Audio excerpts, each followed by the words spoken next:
Good morning, everybody. Welcome to Studio B here at the Beach Street Yacht Club. I'm, of course, Tom Eamon here hosting without Julia. No Julia here today with us over at her station. She is upstairs in the Commodore's suite here at the Beach Street Yacht Club. And she told me last night she'd be checking in with us, and I hope all the rest of you are around the world checking in for our watch party, the start of the Louis Vuitton Cup. Graham Sweeney's with us in Yell, Shetland, Scotland. Good morning, Graham. I trust you are well.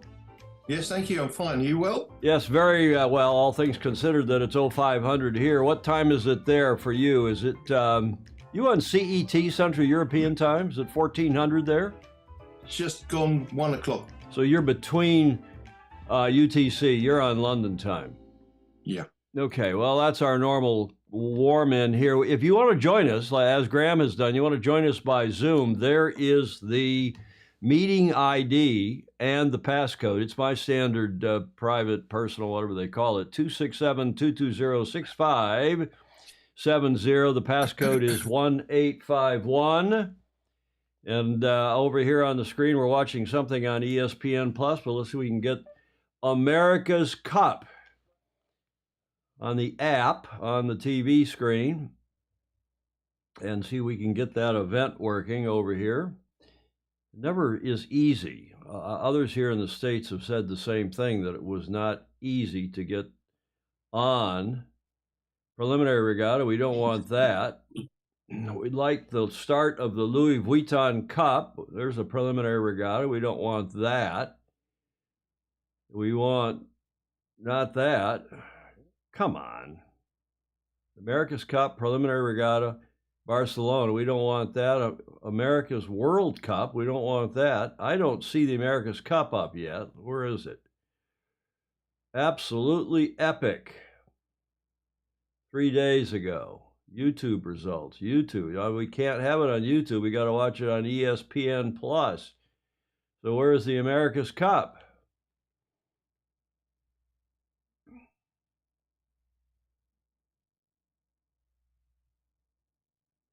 Should be live. This is the problem with the ESPN Plus app.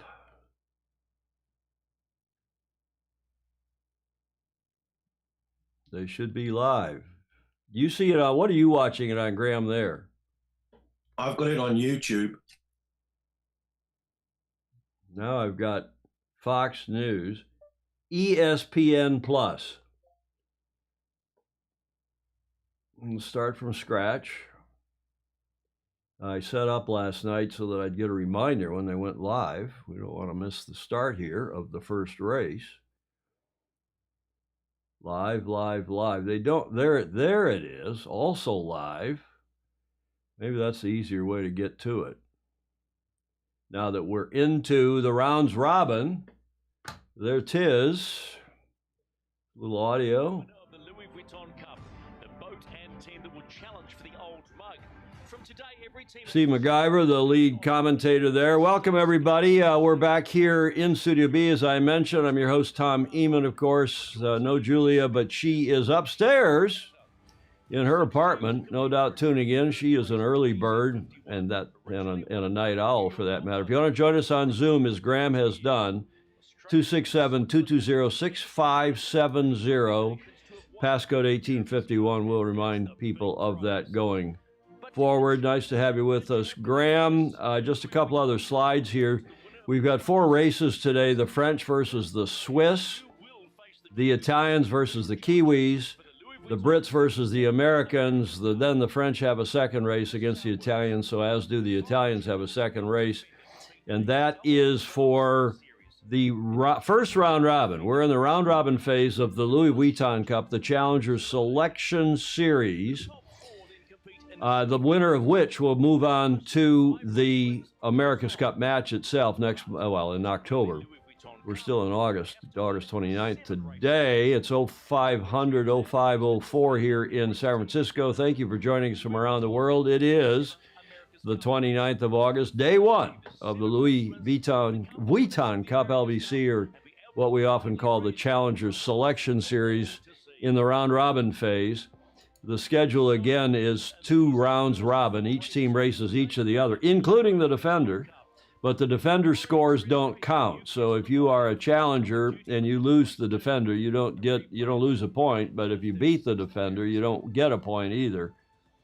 And this will be interesting to see if anybody really races hard against the Kiwis, if they throw away, if they sandbag, if they just don't worry about that race so as not to give the defender any real idea how the challengers, individually at least, are faring vis-a-vis the defender. Weather forecast today is light. As you can see there at 1400, it is, I'm going to go over here to this feed on the TV screen and for a moment to show you the slide. And it is at 1400, it's only 7, maybe gusting 8. 7 gusting 8 out of the southeast, but it has not been blowing hard overnight. So the wave height, which on Tuesday we thought was going to be more than this, apparently the wave height is predicted now to only be 0.7 feet. Sorry, yeah, only 7/10 of a foot. That's not a meter, that's feet. So it's really pretty flat. Easterly wave direction, 7 gusting 8, and not much wind, more wind than that tomorrow. So it's, we'll see how that all sorts out in terms of the wave height, because that seemed to make a big difference in the racing on Sunday in that preliminary regatta. My pick as to the teams, here we go. They're promoting the Orient Express against Alinghi Red Bull Racing. My pick as far as the teams is concerned, I think still that in this condition, the Americans are the top team. I rank the Swiss number 6. This was from my TFE take on Tuesday. So I'm talking about alliteration. The Swiss 5th rather, French 6th, the Swiss 5th, Ineos 4th. The Kiwis 3rd in this condition. Remember, the boats are locked in from Saturday, so they haven't been able to change minor configuration changes. They can change up to like 20% of the foils, but I doubt that much of that has happened in the meantime. I think the second place team is the Italians, Luna Rossa, Prada Pirelli, and the Americans in this light air condition are the top team. Now, I could be wrong. I'm a bit of a homer, I admit it. I've got my Oracle Team USA, Oracle BMW, Oracle Racing. I can't remember what we were called in 2005, 6, 7 going into the Valencia regatta. I think that's from when this sweatshirt, I pulled it out of the, you won't call it the archives, but out of the collection of America's Cup clothes that dates back to 1980. 44 years of my involvement in one capacity or another in the America's Cup. As we are watching here now on the screen, they're showing the race course with this easterly breeze. They're showing only 5-6 knots of wind. They're showing, I think they're going to show more because there was a lot of criticism of them not showing the breeze in the conditions in the regatta we watched last weekend, the preliminary racing. 8.5 minutes now, the time to the start of this first race between the French and the Italians. And the Swiss. I better wake up. Wake up, Tom. Here we go. Maybe some more coffee, Graham. How are you doing this morning, Graham? I'm fine. I'm just having my coffee and done my chores for the morning. So, yeah, I'm looking forward to the race. Who's your pick to win this race? Oh, you keep doing this to me. I think it's too much to tell. I mean, after today, I might have an idea. But no, I'm not going to give keep my cards close to the chest today. Well, I saw Grant Dalton did an interview with Stuff, I think it was. I sent it down to Richard Gladwell. Richard and I talk not quite daily, but we text probably daily at this. Every time the America's Cup heats up, it's interesting. People come out of the woodwork from all over the place. Not only our regular FOSI like Andrew Pindar, who's on a train going from Amsterdam to somewhere, or somewhere to Amsterdam, Belgium to Amsterdam, I can't remember. And he was pinging me this morning, and he's going to try to tune in on the train to join us for the watch party. But also, I start talking a lot more to our America's Cup friends from way back, including Richard Gladwell down in New Zealand. He, of course, the editor of sail-world.com, the New Zealand editor. And we shall see, since you are being a wimp, Graham, and won't give us your view, I think that this is a crucial race, as Grant Dalton said in that interview for stuff.co.nz. I think this is a crucial race for these two teams because right out of the box, one of these 5 challengers is going home in less than 3 weeks. They've only got these 2 rounds robin, racing each of the other teams twice over the next couple of weeks, 2 weeks and change. And then the top 4 teams advance to a challenger semifinals, and then the top 2 teams go to the challenger finals, the CSS or the LVC finals in early October, and then the winner of that goes into the match against the Kiwis. And so the Kiwis are through regardless of how they do in this series. They're racing, and there's been a lot of criticism of Graham of them racing in this series because it's not the tradition, although it did happen in Bermuda. It happened, I don't remember now if it happened in Auckland or not. Do you? No, I don't think so. But we're not really talking about traditions here, are we? These aren't traditional boats. This isn't a traditional event. This is something like none of us have really ever seen. So it is not your grandfather's or grandmother's America's Cup. Indeed, it is not even your mother's or father's. It's not even our, Graham, you and me. We've both been involved in this for a long time. So it's not what we're used to. But I understand because once they've gone to each team is limited to building 1 new boat per cycle, you got to give the defender a chance to race against somebody sometime. Otherwise, they'd be out trying to train by themselves while the other teams, the challengers, were getting race ready through the Challenger Selection Series, the Louis Vuitton Cup. And remember, back in '92 was the high water mark for the number of boats built, Graham. We had, I can't remember now if it was the Bill Koch Defender team that built 5 boats, or I think they only built 4, but I think it was Raul Gardini's team, the Italian team, that actually built 5 new boats. Do I have that right? I'm not as up on it as you, Tom, but you're probably right. I mean, like I say, it's totally changed. This is in the old days of cold case racing, where you sort of turned up, and if your boat wasn't good, that was the game, and that was it. Yeah. Well, it's pretty much over. Yeah, exactly. Well, it's obviously gone on from there, but in '92, each of those teams, the ultimate challenger, Raul Gardini's Il Moro di Venezia, and the defender, Bill Koch, who won the defense trials for San Diego Yacht Club, they'd each built 4 and/or 5 boats. I can't remember which was which. And then Caillard, who was driving, Paul Caillard, the American, was driving for the Italians. And then Bill Koch had Buddy Melgus driving for his team. For, what was the name of his team? Come on, Graham, help me out here. I better have more coffee. In '92, Bill Koch sailing for San Diego Yacht Club. Oh. The name of the boat was Mighty Mary. It was named after his mother. Yeah. I've got the book here somewhere. I'm going to go look at the chat. I'll bring the chat up because we got a lot of people on here already joining us from around the world. Welcome to all of you as well, and we will be bringing the chat in as usual. America Cubed, Don Riley, who was on that team and then was on Bill's 1995 team. Welcome to you, Don Riley, in Oyster Bay, New York at Oak Cliff Sailing. Chris Exley is on, Clayton Embley, Philip Laffin. Denise Balzac's back on. Buenos dias to you, Denise. She is normally in the Caribbean, U.S. Virgin Islands. Yes, it's under the wind limit at the moment, Michael Frank is telling us. But back on that 92 story, as we're looking at the very light air, it's only 5 knots. And Ian Murray, the regatta director, needs a 5-minute average.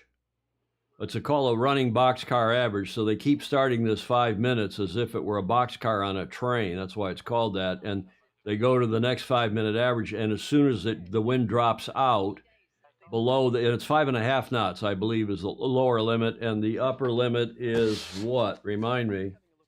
somebody, one of the FOSI on here will know, the upper limit is 21 knots. So they have to have an average between 5.5 and 21 knots. Just double checking. Oh, it's 6.5 knots. 6.5 knots and 21. I beg your pardon, as I'm looking here at my notes. So they're under that right now, and that's what we feared given that weather forecast we were looking at a moment ago.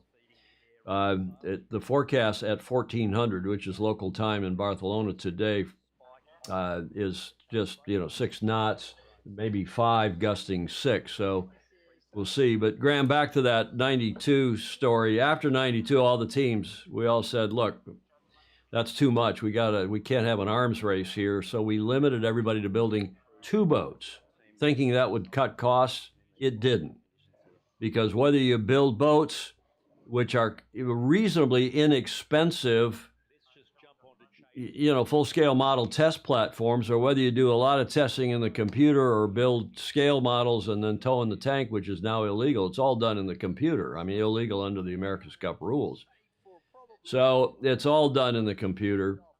And the computer, of course, much more powerful now, the computational fluid dynamics and these velocity prediction programs and so on that the eggheads use to design these boats. And everybody's limited to just 1 new boat per cycle. So you have to give the defenders some racing against some other boat. Otherwise, in fairness, they really wouldn't have anybody to tune up. Does that seem fair to you, Graham, or is that a tradition that should have been maintained, that you don't race the Challenger at all until the start of the match? I can't see the point in any of it, to be honest. If you've got a boat that's not in the water and you're dealing more about electronics and hydro and all the rest of it, then you are dealing with a boat. We're looking at it and we're trying to look at it and understand it as a boat, but really, once you take the skin off this thing, it's going to look like nothing you've ever seen inside. It's going to be hydraulics, wiring. I mean, that's where it all lies. And I think you only need to make one. You're looking at the hull, but you're really just looking at a platform for something that controls the foil. Exactly. That's it. And the foil arm on the leeward side is in the water. They are foiling now with 6 minutes 45. That's the running boxcar average that Ian Murray, the regatta director, is using. And he will be hoping to get an average. And once he does, then he lets that clock keep going. And if not, he'll restart it. But there's the wind. It's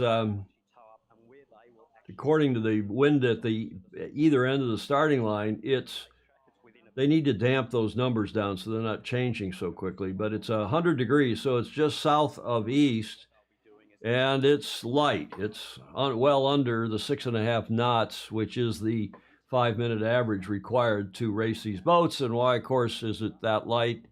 Is the number that, relatively big compared to what we would race normal monohull racing in, Graham? We'd race it in, 5 knots, 5.5 knots, and race in up to 25 or 30 in the good old days. It's amazing how quick you can get back to the bar in 6 knots of wind. 6 knots, 6 legs rather, is the normal race course. Windward, leeward, windward, leeward, windward, leeward. There's a gate at each end.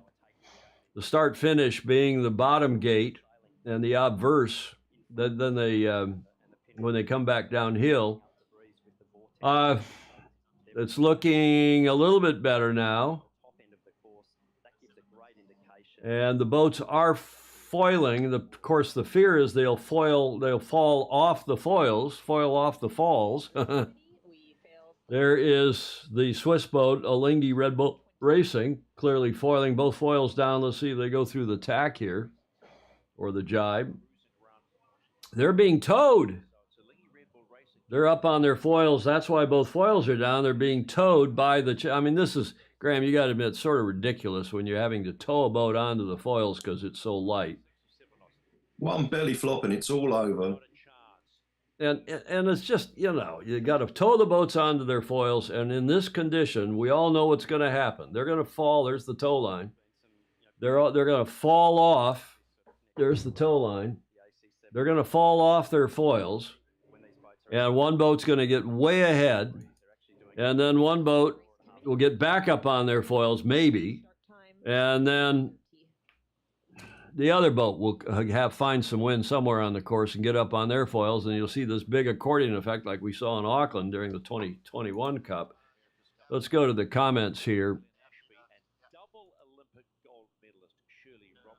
And we've got Shirley Robertson opining. Yeah, the forecasts are talking Alex Hayworth, who's a Brit, who's really expert, and he gets a lot of inside information out of all the teams, including and especially the British team. Alex, nice to see you on. And I'm going to go from the bottom up because I've missed some of the comments up the top. Oh, Graham and I were gas-bagging. Cito, come in. Phil laughing. There's Krasimir Naumov. Hi, all. I found lack of narrow starting box really sad. Not much play in the pre-start. True, yes.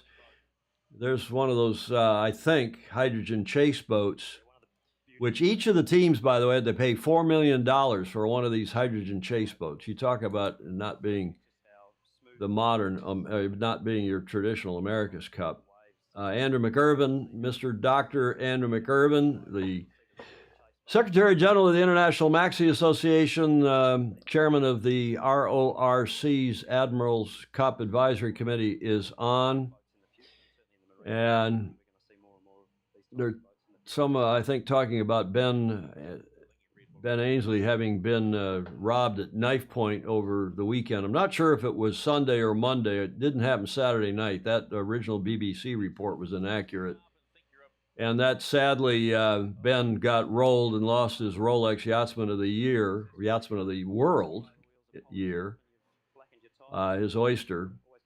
And luckily he was not hurt, and they were coming home from dinner apparently, and all the other teams are warned. I'd actually heard about it on Tuesday morning. One of the FOSI told me, hey, the teams have been advised to be extra careful after Ben got rolled. He got at knife point, got robbed at knife point of his Rolex and other things. So, yeah, Mark Holland reminding me it's 6.5 and 21's the top number. And, oh, Denise is in Puerto Rico. Okay, I've gone up through the comments now back there. And again, the boxcar, if I didn't explain that clearly, the boxcar average is a 5-minute chunk of the time frame. And you can see the clock is now restarted because we've obviously, in Ian Murray's automated system on board the race committee boat, once again, the average fell out. Once they're above it, they're trying again a 5-minute box, a 5-minute period to see if they have a rolling average. And Alinghi is now just dead in the water. They're not being towed, whereas Orient Express looks like they're okay, but I wonder if they're being towed. Probably not being towed because one of their foils is up. Now Alinghi taking the tow rope again. Oh, God. What a stupid sport. Krasimir saying, WTF, Whiskey Tango Foxtrot, Ben was robbed. He is a tough guy, no problems. Well, yeah, and I think he was with some others. They were walking home from dinner. And, I'm not sure if it was Sunday night or Monday night. Gordon Smith saying, yeah, safer than being in a restaurant in L.A. In L.A., you can get shot and robbed at your table. Well, yeah, as people have pointed out after I posted this on my Facebook, this can happen in any big city in the world these days, and including, and maybe not so much, well, San Francisco even. I mean, it's a tough world. It doesn't happen up in Yale, Scotland, does it, Graham? No, it does not. No, we deal with people differently here. Well, how do you deal with people up there? Well, if they're a pain in the rear, they just don't get off the island. Don't get off the island, or don't get on back on? Well, no. If they're on the island causing trouble, I make one phone call to my local ferry, and they'll keep an eye out for them, and they won't get off. That's as simple as that. And the boys will go down and see what the problem is. Is this the boys as in the police, or is this the boys as in the boys? It's whoever gets there first, Tom. Krasimir, who's Bulgarian, I don't know if you're in Bulgaria, Krasimir, but he said the next cup must be in Bulgaria. I guarantee for safety here. Well, it's just, I lived in Germany. Meg, Leslie, and I lived in Germany for almost 10 years. And, you really don't have to lock your door, although things have changed a bit there in the big cities. I can tell you a story, Graham, about when we lived in Valencia for almost 10 years. And there's Alex Saldana, a Brazilian living in Brittany, France. Alex, and also an American, I think, partially an American passport. But while we were living in Valencia, Leslie, Meg, and I one night were robbed, home invasion. We were sound asleep, and they came in. The police told us we'd been gassed, but I don't believe it. Although we slept through it, and while we were in our bedrooms, and they rifled our closets.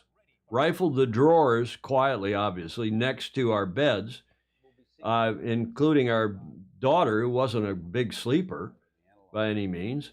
And the only reason I found out about it was I got up to go downstairs to get an iced coffee at sunrise. I was getting up in those days with the sun because we were in the middle of an America's Cup campaign, 2007, in Valencia. Or was it leading up to 2010? I can't remember. But anyway, I went downstairs to get an iced coffee, and the patio door, the door from the kind of the salon, the main room, out into the big porch, the patio in the back, the lanai, was open. And I thought, oh, bloody hell, I must have not closed the door properly before I went to bed, or it blew open or something. But there's no wind at night in Spain this time of year. And it was in the summer. And I went out on the back porch, and there was all of our stuff strewn across a couple tables. They'd obviously taken the stuff out of the house, taken it out onto the patio or the porch, the lanai, and started picking through it. And as I'm standing there realizing in my, waking up mode, out from behind the trees and around the corner came the local gendarme, the local policia, and even our local, we were in a gated subdivision out in Puthol, outside of Puthol, in the gated subdivision, Alfinach, and we even had local security for our gated community. Well, it was the police and the local security, suburban security, and they came out, guns pointed at me. I'm in my bathrobe, and they're thinking that I may be somehow involved, in my bathrobe, that I'm the robber. I don't think so. So they came, and I got down, and I said, "Mi casa, mi casa," and they went past me into the house, and thinking maybe the robbers were still in the house holding my wife, or I don't know, that, thank goodness they did. So they went upstairs, searched through the house, no robbers, they'd long gone, and they'd taken my BMW. I had a 7 Series, a team car in the driveway, and they had taken that car and Leslie's jewelry, some of the stuff that they'd found, some of Meg's stuff. I mean, unbelievable stuff. They didn't take computers, didn't take my phone, because I guess they figured that was traceable, but they took the 7 Series, the big BMW. And they did recover the BMW a couple of weeks later and returned it. They said they dusted it for fingerprints. Alex Saldana said I should have said, "Mi casa es su casa." But, we live to talk about it. But the idea of being gassed, I don't think we were gassed, because if you wake up, we're back to 8.5 minutes. We're still waiting for wind. If you're gassed, Graham, you would wake up like you just come out of surgery, like you'd been under anesthesia. And I think, you tell me, I don't know that I was gassed. I woke up, normal morning, went down, normal time, got my iced coffee, and didn't feel, felt no different than I ever do in the morning. What do you think? Were we gassed or not? Who knows? But if someone's going to steal something, they're going to steal it. I mean, the only time I've been to many places in the world, and there's been many people who've tried their luck, and a lot of people in my group have lost things. But I was in Detroit once, and I was living in Windsor, Ontario, and I was in Detroit for a Scottish club that was having Highland dancers there. My partner at the time was a Highland dancer. Well, she was invited to do a show at the Scottish Highland Club there, and I went along because obviously being a partner, and as she did her dance and the routine and everything, and I went round just sampling all the whiskey. We walked out into the car park, and there was a guy with a switchblade pointing it at me, right? Saying, while the girls are all standing behind me, obviously the dancers, saying, "Give me your wallet." Well, I just so happened to have over my shoulder one of their broadswords that they've been dancing with. And I just looked at the guy and I said, "Really?" And I was just like this, and I just pointed it towards him, and he ran off. But apparently I was very lucky, because most of the people that do the mugging in Detroit have got guns. So, well, yeah, exactly. You know, I grew up in Michigan, outside of Detroit. So, and in Michigan, slide yourself to your left just a bit, Graham. Frame yourself up. And there we go. Thank you. I mean, I can use this over the shoulder shot too. There's less wind than there was. It's just. Do you think they'll cancel it? Well, if they don't get more breeze, your guess is as good as mine. But the breeze prediction today and tomorrow, it really doesn't, as a couple of you said, waiting for wind, J. Frederick Bland. Good morning to you in Austin, Texas. In Michigan, there is not outstate, out in the rest of the state, there is, we grew up, we had a gun in the house. We were taught as kids how to shoot it in case there was some kind of a problem, because we were growing up out in the sticks, out in the country, out at the lake. We were I was telling Claire Harrington this yesterday. She just left us. She was on watching, Vice Commodore Claire Harrington. She's flying to Barcelona tonight. But we grew up with a gun in the house. We knew where it was, and we were taught to shoot it at tin cans or something in case there was a problem. But long story short, in Michigan, they don't break into houses, because if you do, there's a good chance you're gonna get shot. And even threatening to break in the house, every state here in the U.S. their laws and their legal traditions are a little different, legal precedents. Standing by to stand by, Denise Balzac in Puerto Rico is saying. Alex Hayworth saying the Sunday is the best day for weather-wise, then Tuesday. So yeah, I even though we were 15 minutes, I think in a pinch the sheriff might have been able to get there in 10 minutes at a high rate of speed in the middle of the night with no traffic. But if there was any traffic at all, it would have been a good 15 or 20 minutes by the time the call got through to the sheriff and the sheriff department from the local town got out to us. Krasimir says, I think they should start it. Canceling at 6 to 8 knots is bad. Well, it's bad for the sport, but these are the boats that we've got, and I don't think people want to see, Krasimir, a lot of racing like we saw in Auckland, where they started in even less than this, and they tried to, the boats are now powered up vis-a-vis what they were in Auckland, because we don't like them. One boats, they start foiling, they tow them onto their foils, as they did in Auckland. Tow them onto their foils, and then they fall off their foils during the race, and you have that seesaw, that accordion stuff where one's on their foils and one's not. One's 1.5 kilometers behind. Suddenly they're 1.5 kilometers ahead. Bloody hell.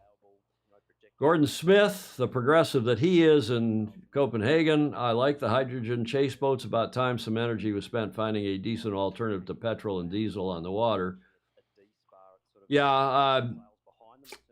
It's I'm not an automotive engineer, but Clark Chapin is. He's on here usually, as is another retired auto engineer up in Estes, Colorado, Joe Holtzman, and they're at the cutting edge of this stuff. Maybe some others of you are as well. Hydrogen versus electric versus petrol. Graham, what's your view on these hydrogen chase boats and requiring the teams to pay $4 million for a chase boat? Well, if it helps push the technology forward, it's a good thing. We're talking about having a hydrogen farm actually on Yell, which they're talking about getting the local people to change over to if it all goes ahead. So I may be having a hydrogen-powered house at one point.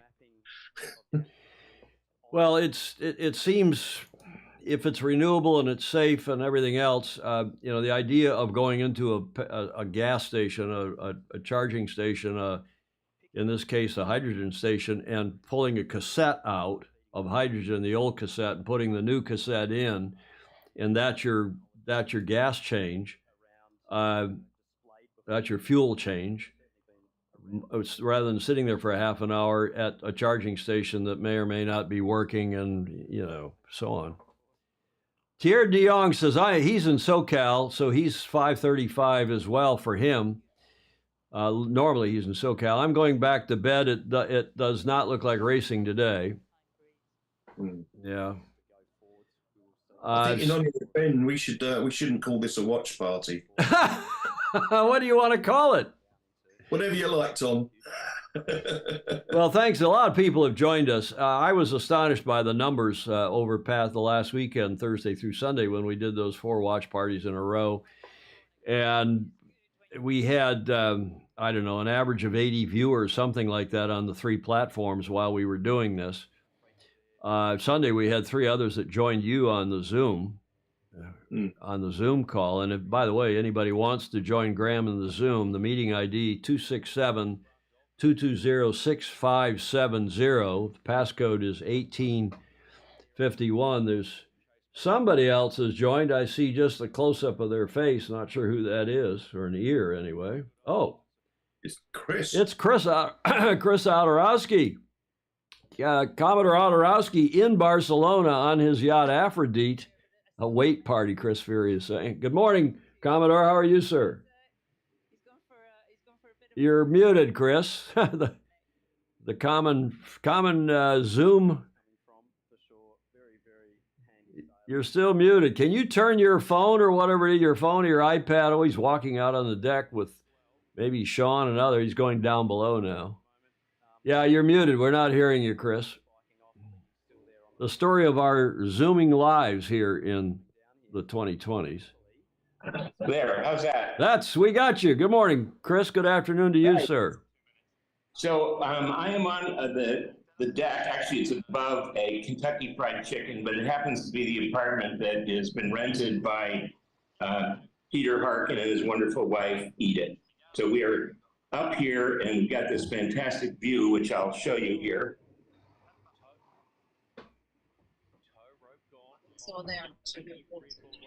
There's Sean, your wife, and Peter Harcoon, as we call him, my dear old friend, and his wife Edith. There they are. There's Peter and there's Edith. Hello, Edith. Hello, Edith. How are you? Hello, Edith. How are you? Nice apartment in Barcelona. Next to you, long time. That is Dr. Edith Harkin, who is a dermatologist of considerable repute, and there he is. There's Harcooni, as he's affectionately known in the Midwest. Peter Harkin. Hello, Peter. Hey, Tom. You having a hard life there? Well, it's 05:38 here in San Francisco. You're having the cool life. If New York gets into this, beyond this round robin phase, I'm going to try to come over. I've actually been invited over to talk to several different groups, and so far I've demurred. I've just declined, but maybe I'll get over there. And Chris Autorowski very kindly has offered a berth on his boat. And how long are you staying there, Peter? Until September 8th, and then we go to Porto-Cervo. Now you're coming back. We're coming back. Don't worry. We'll be here all the way to the end. Oh, good. Okay. Well, I have greetings to you from Dawn Riley, who's on our watch party. Hello, Harkin. Susie Leach and I were up there at the very beginning. Elise did an amazing job of decorating. Yeah, I know. We had dinner with Susie yesterday. Last night. With Susie Leach. Yes. Well, you're getting greetings from... Say again? She's out on the chains boat, the AM chase boat commentating, or not chase boat, actually the spectator boat. It's the temperature, Edith, is a little bit better, isn't it? It's only like 81 or 82 Fahrenheit. So, what is that? High 20s centigrade? Yeah, it's beautiful. Oh, it's 80, no, 83 here. Yeah, so it's a little cooler than it was over the weekend. Denise Balzac is also saying hi to the Harkins as we're awaiting the wind. Okay. But Denise Balzac, you remember Denise, of course. And Yes, thank you. Rick Bannerow and lots of others are saying hi to the Harkoonis and to the Ottos, the Ottorowskis. Hey, Chris, can you turn your phone or your iPad horizontal? Can you give us a landscape view of your? There we go. Is that better? Yeah, you're filling out the entire screen. Give us a close up, a two shot, as they say in TV, of Edith and Peter. There, nice stuff. A cuddle shot. Where's Sean? Can you show us Sean over there on her? There's Sean. Hi, Sean. The atmosphere, yes. This is great. This is what the watch parties are all about. It's way more interesting than watching some video replay right now that's going on. Sean, is Commodore Ottorowski behaving himself, or is this quite a party over there morning, noon, and night? No change. He is not behaving himself. I would worry if there was change like that.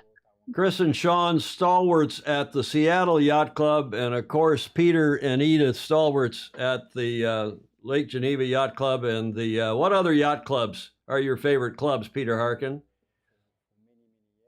What other? Pewaukee Yacht Club? Of course. Yeah, we're redoing it, Tom. The Pewaukee Yacht Club, you call that Peeville, right? Peeville. Yeah,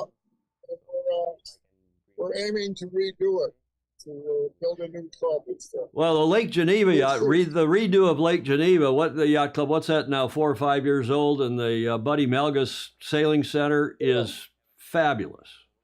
And we have the e-broom ship. That's why we're going home, starting and Club our mystery guest. Oh, I can say that because we announced it last week or a couple of days ago. Yeah. She's staying with us. Well, nice. Give them all our regards. A lot of people on here wish they were there and maybe are headed there at one point or another. I know, as I said, Vice Commodore Claire Harrington, who was on here a moment ago, and actually joined Graham Sweeney on the Zoom the other day, on Sunday, along with Christopher Gillingham and Leamington. And we had one or two others, but I don't know if you heard sad news from San Diego. Malin Burnham is not well. He's in hospital. And of course, Malin, who's 90-something and has been going strong all below these many years, and also donated the big chunk of money to make the Malin Burnham Sailing Center, like the Buddy Melgus Sailing Center at Lake Geneva Yacht Club, or the Malin Burnham Sailing Center at San Diego Yacht Club, is a fabulous facility for instruction, for parties, for regattas, and has added greatly to that otherwise fabulous facility at San Diego Yacht Club. So I'm sure everybody on here is wishing Malin and Roberta and their son Johnny and others, everybody at San Diego, wishing him a speedy recovery. But he's in tough shape in hospital, and we hope we're sending our best wishes. Thank you, Edith, and we hope he comes through it. Fog Machine says, here's our view. Yeah, here's look, our view, Tom. Show us the view, Chris. Nice, beautiful. Hey, Chris, they've got racing. Looks like we're underway. We're about to get an entry here. There's coming up on 2 minutes to the start. Okay. So we'll go watch the racing. The boats are on their foils. They're off the tows. And of course, the port tack boat enters, has a 10-second entry before the starboard tack boat. That's the French coming in.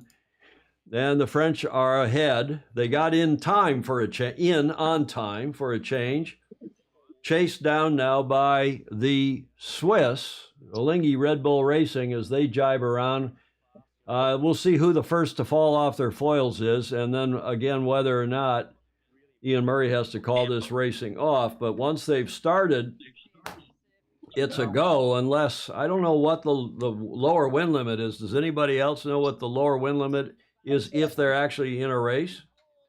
Or do they keep going once they're racing? I heard 6.5, but 6.5 is the lower wind limit to start, Chris, Commodore Odorowski, but I don't know what happens once they start racing. Does anybody else know? A minute to start here. They're in the lower right corner of the starting box, no surprise. Lingy leading back. The Swiss team leading back. Both boats nicely on their foils, 50 seconds. I'll let you hold this ID. I'm taking one was a game changer of the solution. And for us, it was the option that we wanted to go from the beginning. Yeah, guys, why don't you mute? I'm going to mute you guys, Chris, because I'm hearing your background sound. Maybe you can mute yourselves. Okay. Chris, if you can mute yourself, thanks, because we're hearing your background audio as we're coming in 20 seconds. Thank you. 20 seconds into the start here. They're going to start down at the pin end, it looks like. Maybe the Swiss are going to tack, kind of a split tack start. The French have the port end, and the Swiss will take the starboard end. I think the starboard side of the track for both pressure and shift should be favored, as we expect the breeze will go a little to the right in case anybody else has got a view. Alinghi kind of got hooked, Krasimir. I'm not so sure about that as they go off the line now. The French are said to be the leader. Of course, they didn't have to tack, so they have maintained their straight-ahead speed off the line. Alinghi headed to the upwind right. And the French gaining over there on the left. They're about to the boundary, so they'll have to tack. Likewise, the Swiss are about to the boundary. They'll have to tack almost simultaneously. Foil down, and we'll see if they can stay foil-borne on their leeward foil here.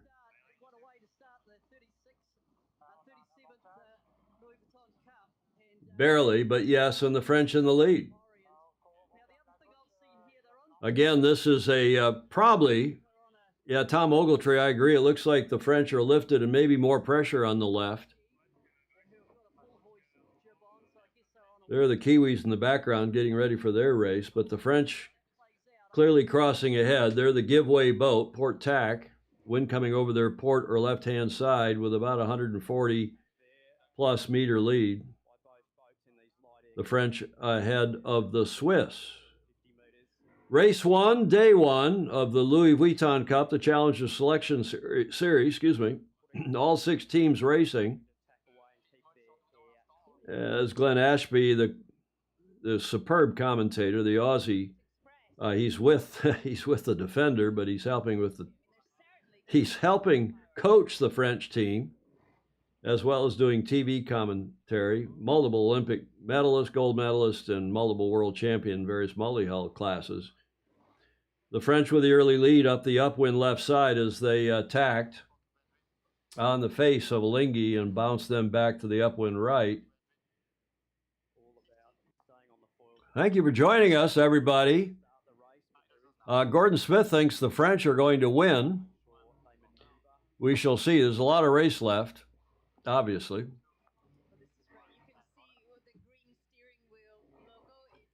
A quick shot of Sean Odorowski on her deck there. We've got Sean and Chris. And the Harkounis at the Harkin apartment, Chateau or Casa Harkin, Casita Harkouni in Barcelona. Nice lead to the French, 200 meters plus, as they're a quarter of the way to the top, only a quarter of the way, 3/4 of the way. I don't like the ground. I wish they had the line markers, the yard markers like we have in American football, like we have in Sail GP, but that's probably some intellectual property of Stan Honey and Larry Ellison and Sail GP involved in all that. So maybe that's why you don't see it on this telecast. Yes, we should be using centigrade Celsius, having lived in Europe for nearly 20 years, but we got a lot of Americans on here too, Alex. So what is what is 83 Fahrenheit in Celsius? Is that 28, 29 Celsius? Yeah, Mark Holland, another smart guy that's on here, says cancellation probably not due to wind limits anymore, but if the leg limit, the time limit for each leg is exceeded, then the race gets canceled so that the race committee's not playing God. There is some objective standard. We'll find out what that is. Fog Machine on YouTube here watching with us. That's Lance Burke, fellow St. Francis member here in the Bay Area. Gordon Smith saying France just needs to cover the Swiss and stay on their foils as they are through the top gate first with a delta of 27 seconds. The French ahead of the Swiss at the first gate. Both boats going mid-30s, mid to upper 30s in knots, in speeds. Nice to see the America's Cup using knots, not kilometers per hour or miles per hour or some other Crutonic measurement. They kept shortening the legs as the breeze died in the pre-event. Yes, they did. Excuse me. Excuse me, James Appel. I brought coffee in here, but I didn't bring water in here to Studio B this morning.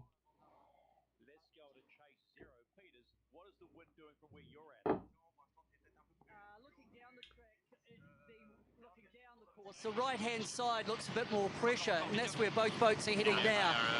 Orient just waited to do their jibe. They had a little bit of a small touchdown. Okay, that is Peter Lester, the longtime commentator, former America's Cup crew member, Kiwi, longtime friend. As things are getting here interesting,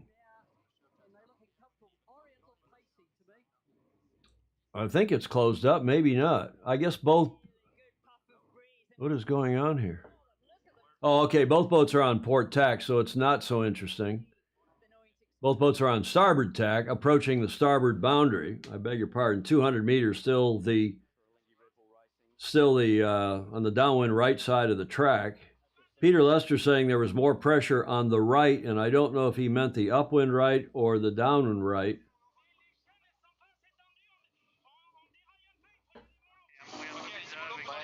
You're all watching this. I know you BYOV. Bring your own video. Bring your own program feed. I don't want to get a copyright strike here. That's an onboard shot of Orient Express, the French team. But their lead has dropped now to 170 meters.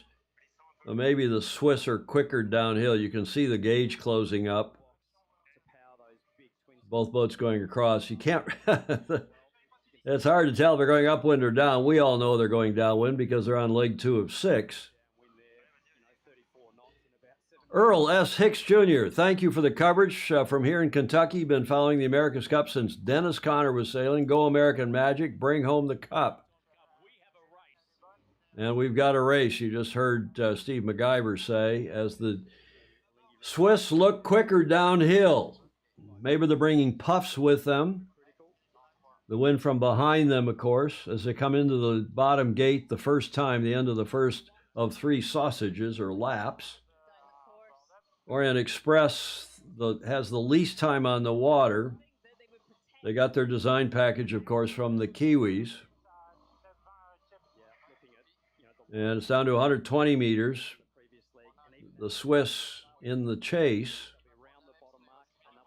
It looks like the French have set themselves up nicely to go upwind and the upwind left, if that's where the pressure is. Although Peter Lester was talking about the right. We'll see where there's more pressure. Anybody have a view on that? Would you go left or right?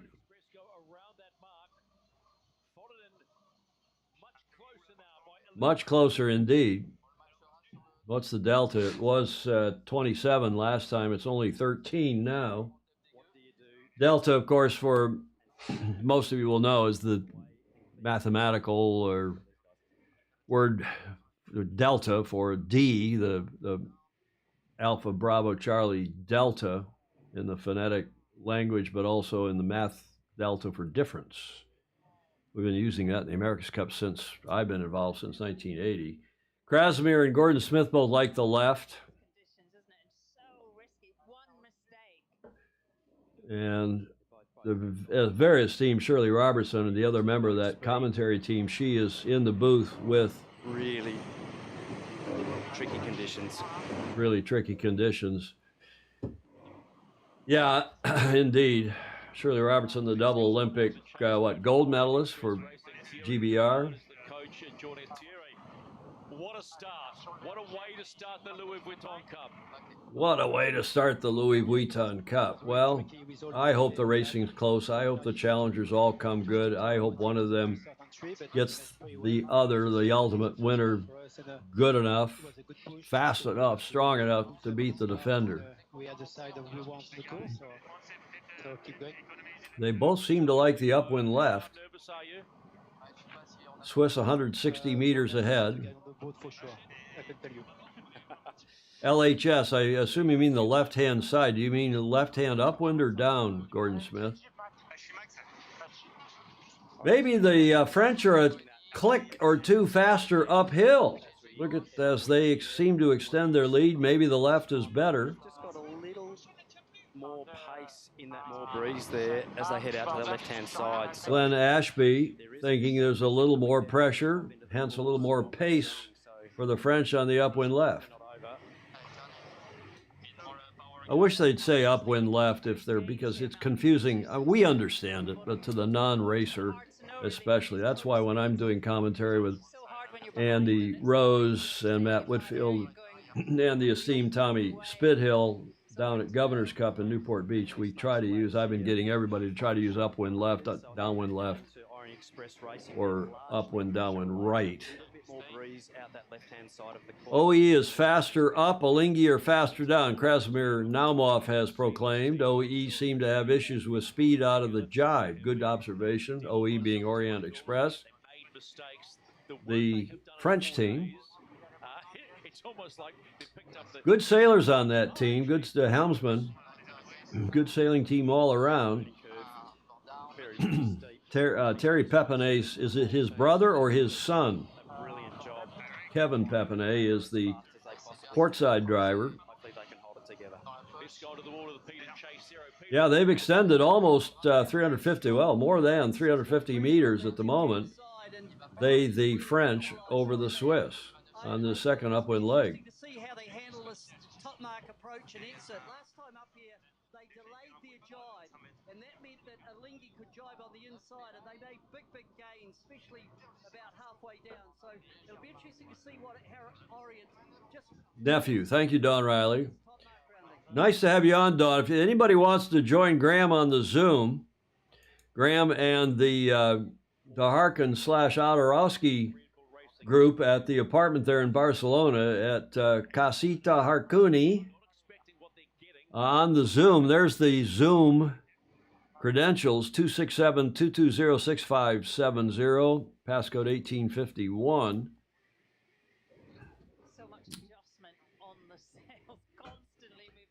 I just see the two of them at the moment. Graham Sweeney and Sean Odorowski are in the Zoom at the moment. It's I've got it set so that if somebody starts talking, they'll go full screen. The speaker view, as those of you who are familiar with Zoom will know.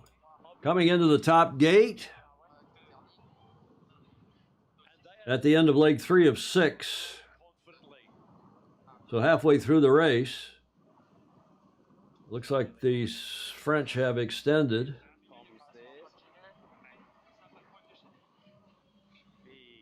Maybe bigger lead than they had at the gate, the top gate the first time.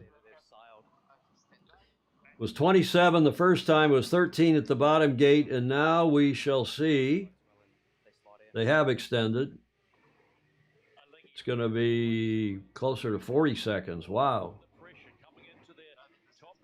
And Alinghi are going to opt for the left end of the gate.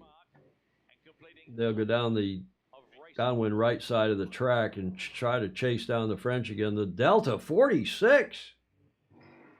So it went from 13 seconds to 46, a 33-second delta gain. If my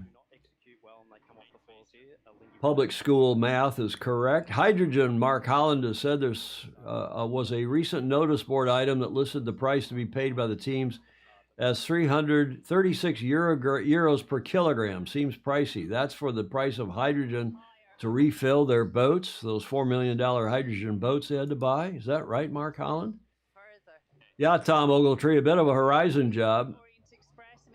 Christy Erickson Pryor. Hello, Christy. Love all the another former America's Cup sailor, team member with Dennis Conner back in the 80s. Love all the tales on the French sails, the telltales. This is incredible sailing. Tell the old sailors foiling around the world and in the Olympics. Indeed, it's the French, a nice shot of the French there on the tube. We're watching ESPN Plus here in the U.S. It's not expensive. It's only it's $11, $10.99 per month to sign on to ESPN Plus, and you get not only the America's Cup, but you get all the other sports. We were watching something about the U.S. Open as we were getting tuned in here. Those of you who were on with us before we went live. At 0500 San Francisco time, it's now 6:01 here in the morning. Thanks for joining us.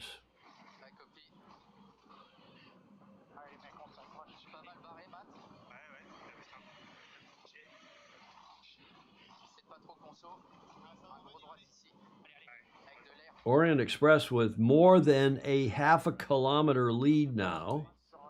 590, almost 600 meter lead. Wow. Okay, I don't want to go full screen. I can. I have it here, obviously in the studio.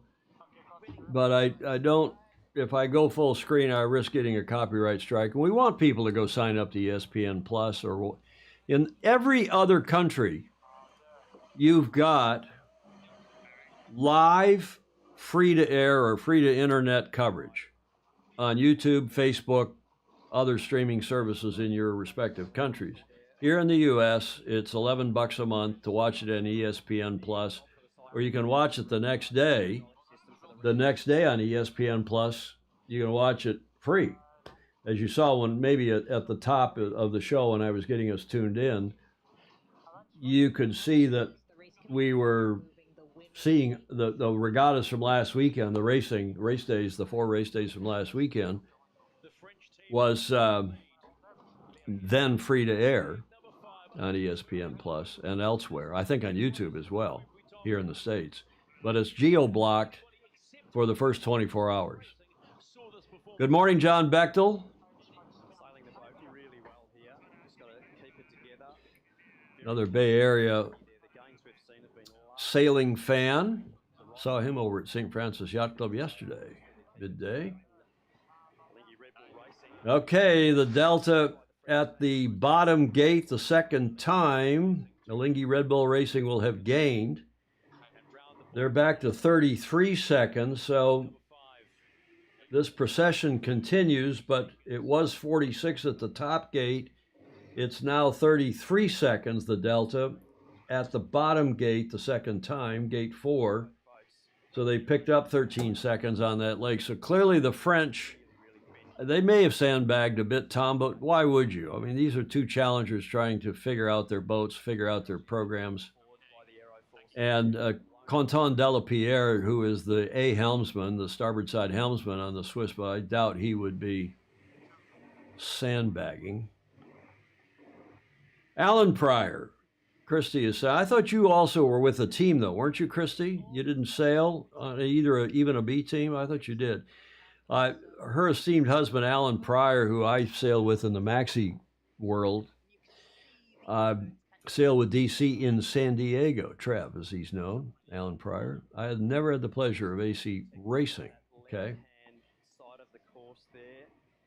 Dawn Riley, of course, who's on here, was the only female general manager of a team, in fact, 2 teams. She had her own team in 2000, America True, in Auckland, and then she was GM of the French team in Valencia in 2007. Good morning, Andrew Dolly Davola. He's down in Australia where it's nearly, 11 o'clock at night down there on their Thursday night. And he is saying The only sandbagging will be against ETNZ. Now, yeah, I'm not sure any of the challengers will sail cojones to the wall, balls to the wall, pedals to the metal against ETNZ because those points don't count in the pecking order of the win-loss record for the challengers to see who goes forward to the semis, one team being eliminated here during the rounds robin. Their race scores against ETNZ, the defender, in this semifinal phase do not count.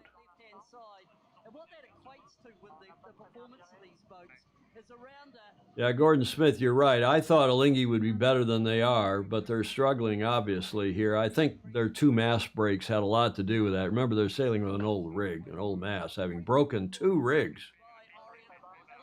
And Andrew Davola, a.k.a. Dolly, famously good windsurfer, even at his advanced age. I don't think he's quite as old as I. In Sydney, soon to be in Barcelona, he's saying. So he's headed to BCN as well. As we're on leg 5 of 6, the 5th leg, it's the uphill leg. The Swiss lead about 390 meters. Sorry, the Swiss trailing the French by 390 meters on leg 5. They know they've got a fast boat. They know how to race. It's marrying the two together. It's not always straightforward. Shirley Robertson.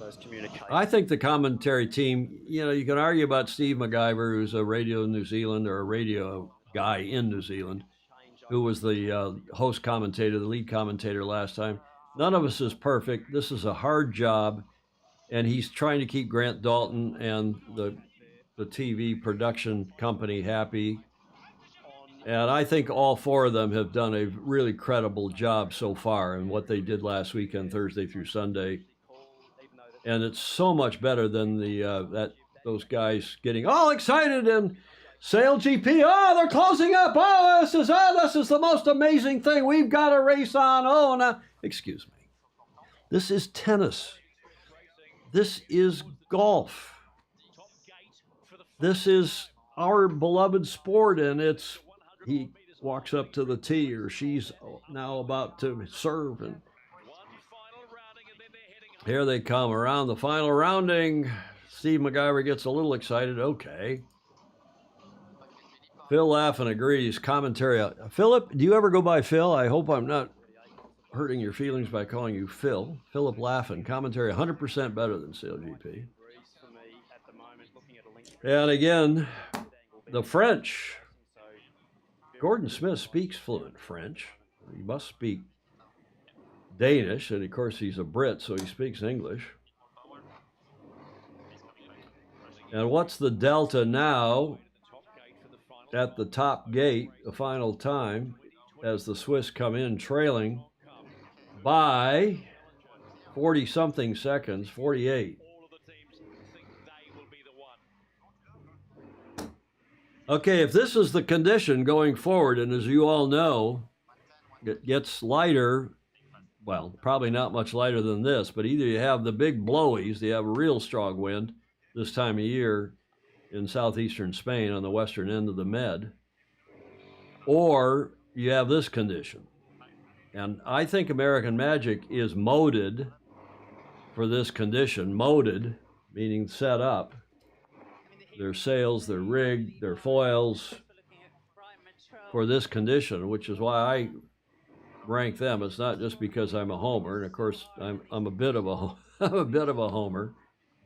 Can't help but be. And I do hope New York wins it, if for no other reason than I think they will bring some of the tradition that we all know and love back into the Cup. Yeah, Tom Ogletree, 48 seconds this delta as they head down the 6th and final leg. The French, Quentin Delapierre, the A skipper or the A helm, starboard side helm, the lead helm, co-helm, jibing to cover, staying between their opponent and the finish line with a comfortable 480-meter lead.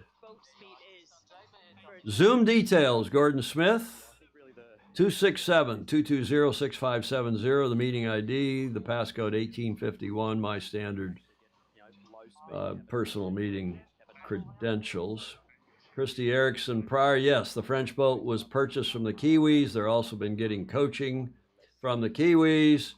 It'll be interesting. They designed their own foil, supposedly. How would you know?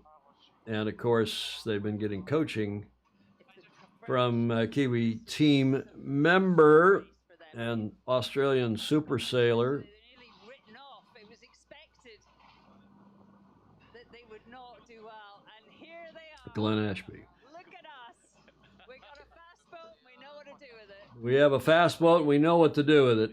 Shirley Robertson is saying. 440-meter lead. That's going to be pretty depressing to Ernesto Bertorelli, the owner, leader. And I was expecting, because of his relative affluence and experience in the Cup, having won it twice in 03 and 07 before losing it to us, to this boat in 010, the trimaran of Golden Gate Yacht Club / Oracle Team USA.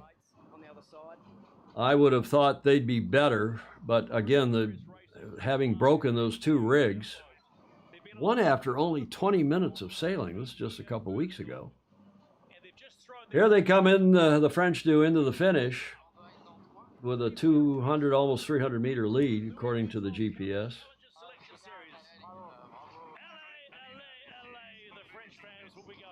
LA, okay. And high fives all around. What a bad influence the Americans have been on the rest of the world with our high-fiving. It's going to be 20-something seconds, the delta, 24. So again, the handwriting is on that wall that the French are pretty quick uphill and a little slower downhill, at least vis-a-vis Alinghi Red Bull Racing. Hello, Richard Gladwell. Richard Gladwell, longtime friend, a great sailor, a judge, umpire. He is the New Zealand editor of sail-world.co.com, actually. Sail-world.com. Same result for the French as in race 1 at Bermuda. New kids on the block. There's the delta. Alinghi Red Bull Racing trailing the entire race. Here's the replay. And the French apparently winning what the upwind left, off the left end of the starting line, wanting the upwind left because there apparently was more pressure or a little bit of a lefty over there. And they led the entire race. Plus, I think they're just playing quicker uphill, as we've seen. And Alinghi Red Bull Racing a touch quicker downhill, though not enough to eat into that big lead that the French had at the top mark, the top gate the first time. Mark Bond, there's another new name. Lots of new people on here, lots of our regulars. Welcome to everybody at 0613 here in San Francisco, 0913 on the East Coast. Barcelona, it is 15:13 in the afternoon, 3:13 in the afternoon. Welcome to all of you. Thanks for joining us here for this day 1 of Round Robin 1. I don't know whether to, hello Kevin Brown, yeah, it's early. I don't know whether to do this every day or not, or whether I, at my advanced age, can keep doing this, dragging my sorry you-know-what out of the warm bed here in chilly San Francisco. You know, San Francisco's, you'd think it's warm here, but it's not. It's kind of year-round 62 degrees. What's Quentin Delapierre saying? For this team, just pushing so hard for 4 weeks now. And this guy is the helm, as you all know, or most of you will know, for their French Sail GP team, and has had an up-and-down ride with the French team.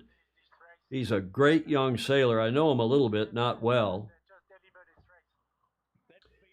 Just put a close-up on your TV. Well, I can do that, but I want to respect ESPN's, they own the coverage here in the States. We're geo-blocked, and it's only $11 a month. You don't have to sign up for the full year. It's less than that if you sign up for the full year. These streaming services are all struggling. ESPN, of course, owned by Disney, Disney, ABC. There's Larry Kennedy, the esteemed Bimbo, Brotherhood of International Mark Boat Operators, does a lot of race management work in the Northeast, particularly at Oak Cliff with Don Riley and co. there at that fabulous sailing center in Oyster Bay on the North Shore of Long Island, South Shore of Long Island Sound. Craig Gordon. Hello, Craig. Exciting day, fans.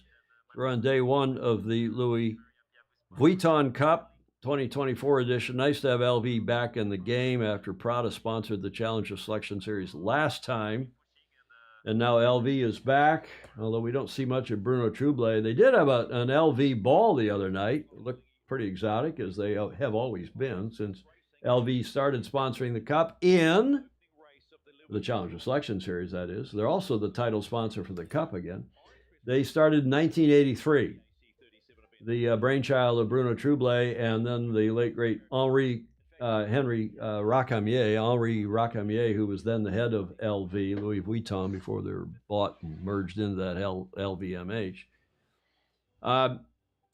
That big group. And they had the idea, Bruno Trouble did, of having a Challenger Selection Series, which they did do in 1983 in Newport. And of course, that was the year the formalization of that event helped. It very definitely helped to get the challengers into a really formal regatta. They had some money now to bring in. You know, I was on the jury in 1980 for the Challenger Selection Series, an American.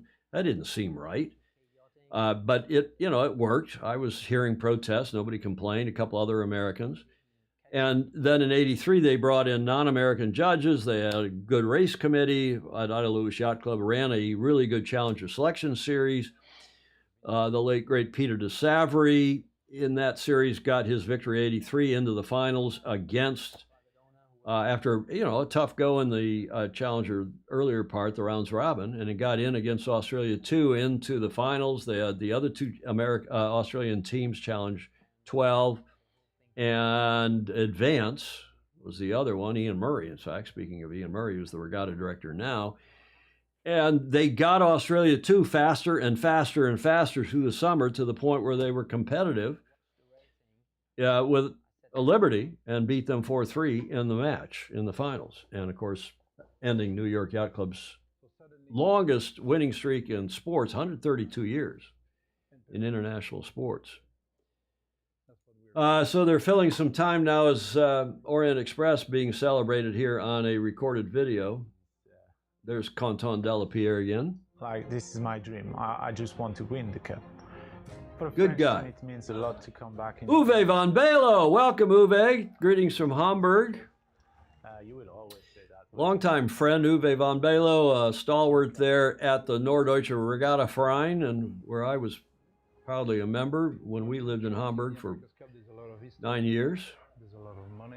There's a lot of things that you can. Greetings from Vineyard Haven, Martha's Vineyard, via a tethered iPhone and running the generator while swinging on a mooring. That is Lance Burke. Normally here in the Bay Area, is in New England. More and more every day. I have that sweatshirt, Tom, gift from Brad Webb. I wish mine was in such great shape, but tattered overused. This one's a bit tattered too. Kevin, do you remember if this is from the 03 Cup or the 07 Cup? I can't ask Brad Webb if he remembers. Maybe you know. You're just one step away from the this Oracle Team USA sweatshirt that I mean, it's really high quality stuff you would expect from Larry Ellison. I mean, we had team gear that was as good or better team gear that I had with any. Hi, Tom. Who's on? I got somebody on here on the Zoom. Let's go see. There is Gordon Smith in Copenhagen. Hi, Gordon. How are you? Hi, Tom. I'm very well. We're actually boiling here this afternoon. It's 27, 28 degrees centigrade. So it's quite warm. Okay. Yeah, no, I just thought I'd reflect on actually this first race, and I watched Mozzie's review of some of the race data from the preliminary regatta. Tom Morris, the YouTuber from Great Britain, Mozzie Sales. Yeah. Indeed, and he'd got some race data actually from another analyst and was showing the relative up and downwind performance of each race and each team. And although there were differences, none of them were what might be politely described as dogs. There were variations, but essentially when I saw this start, you begin to understand that there's a lot of match racing and everything's in the start. So as the French came out and picked the left-hand side, maybe their coach or someone had suggested the left-hand side was going to have some wind on it. When you saw the Swiss coming downwind and they made a big gain on the French, it's because they picked up a pocket which allowed them to point higher, and the VMG shot up and they managed to scoot and get a lot of ground back. So my conclusion is that actually within some variances, the boats are surprisingly well matched. Well, we can only hope as we're getting now into this next start. Thank you for joining us. Thank you, Gordon Smith in Copenhagen, at his home just outside Copenhagen. He's a regular watching our Sailing Illustrated show on Tuesdays and Fridays at 1300 Pacific, 2000 UTC, his evening in Europe, your evening in Europe. 2 minutes now. And inside the pre-start, coming in on port tack from the upwind port end of the line, are the Italians, Luna Rossa Prata Pirelli, crossing ahead of the Kiwis, who are in pursuit. This was a very interesting race on Sunday between these two teams, and in the final. And in this condition, similar condition, both boats were, as Gordon was saying, very equally matched. There's John Lamberts Van Buren is on in the Netherlands. I don't know, John, if you're there or here, but to have one of the challengers race all the other challengers in the identical twin sister of the Defender's boat is unquestionably one of the most brilliant defense moves in the history of the America's Cup. Dali Davola, who's an Aussie, he was predicting an Aussie will win this match, meaning Tom Slingsby sailing for, at least on the starboard side, you got Francesco Bruni as the port skipper, port helm for Luna Rossa Prata Pirelli. Of course, Pete Burling, the starboard helm, co-helm with Nathan Outeridge for the Kiwis. Nathan, another Aussie, but married to a Kiwi and living in New Zealand. 45 seconds. Jimmy and Co. on the Italian boats. Jimmy Spithill down there on the left side of your screen. It looks like they're gauging off. That is, the Kiwis, like they want the starboard end of that line. Jimmy heading up now to close the gauge. But look at how high the Kiwis are holding above. Jimmy's going to get to the line and have to run down it on starboard tack. And the Kiwis clearly wanting the starboard end all to themselves. Must like the upwind right. 10 seconds.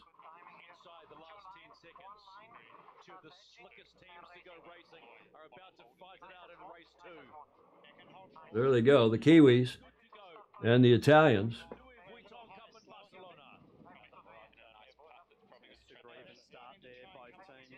Pretty equal speed. The Italians closing the gauge. Gauge is the distance side to side as we see them closing up a little bit under the bow. Maybe the Kiwis are trying to go forward. Maybe they've cracked off just a touch to try to go forward. Probably a little of both here, as the Italians are clearly about to force the Kiwis to tack. What's Shirley have to say about that? Closer together. I'm open pressure, I think Luna Rossa Prata Pirelli just charging the batteries a little more, accelerating, getting over speed in that pre-start, and actually hitting the line with just a little more pace. GPS showing the Italians on the upwind left ahead. Dali Davola may be right. 55-meter lead. The Italians ahead of the Kiwis at this point, according to GPS, 60 meters. To windward and astern. The Italians are. Gauge up underneath Emirates Team New Zealand. New Zealand now coming across to the right-hand side. Breeze-wise, it looks... You know, I wish they'd also pace the commentary a bit. They don't have to fill every second of airtime. First cross coming up indeed, Peter Lester, and it will go easily to the Italians on port tack, the giveaway boat, crossing 60 some odd meters ahead. Nice shot. I think they're doing a great job of the vision. I think the television work, I'm going to find out who the director is. Richard Gladwell probably knows who the director of this telecast is. Don Lamberts Van Buren is back in the Netherlands from Alaska, watching jet lagged and all. Krasimir is still on, and he's saying no cover. Strange. Well, I think they're going to boundary race. If they think they have a speed advantage, Krasimir, I think they're just going to boundary race because a tack or a jibe is so costly in terms of speed. Excuse me. And the Kiwis now on the upwind left. Glenn also wondering why they didn't tack the cover. But I think the Italians thinking they just do one and done into the top gate, only have to tack once. They're laying the gate, but it's closed up. Maybe there is more pressure on the left. Maybe the Kiwis are faster. But LRPP not only, I think, is laying the gate, but they also have starboard advantage. And still in the lead by about the same, 60 plus meters. Okay, no sandbagging here from the Italians. Oh, they tack in front. There's a covering tack, and they want the downwind left side of the track, the upwind right, as the Kiwis forced to tack the other direction, and will take the downwind right. The delta's 11 seconds. We have a yacht race. Fantastic race here. Glenn Ashby confirming we have a fantastic race here.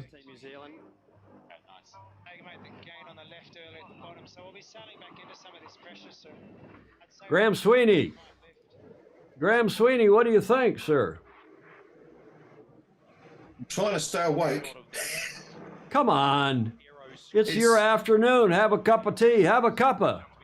I know, but I could quite happily have an afternoon nap watching this at the moment. It's just something needs to happen and I can't see it. Well, it's closing up here. Well, it was closing up. The Kiwis now, each team has jibed once on this run. And LRPP still in the lead, coming across on starboard tack with right-of-way if this closes up more. See if the Kiwis can sail deeper. Surely thinking the Kiwis made a gain on the right-hand side. They may just be faster downhill.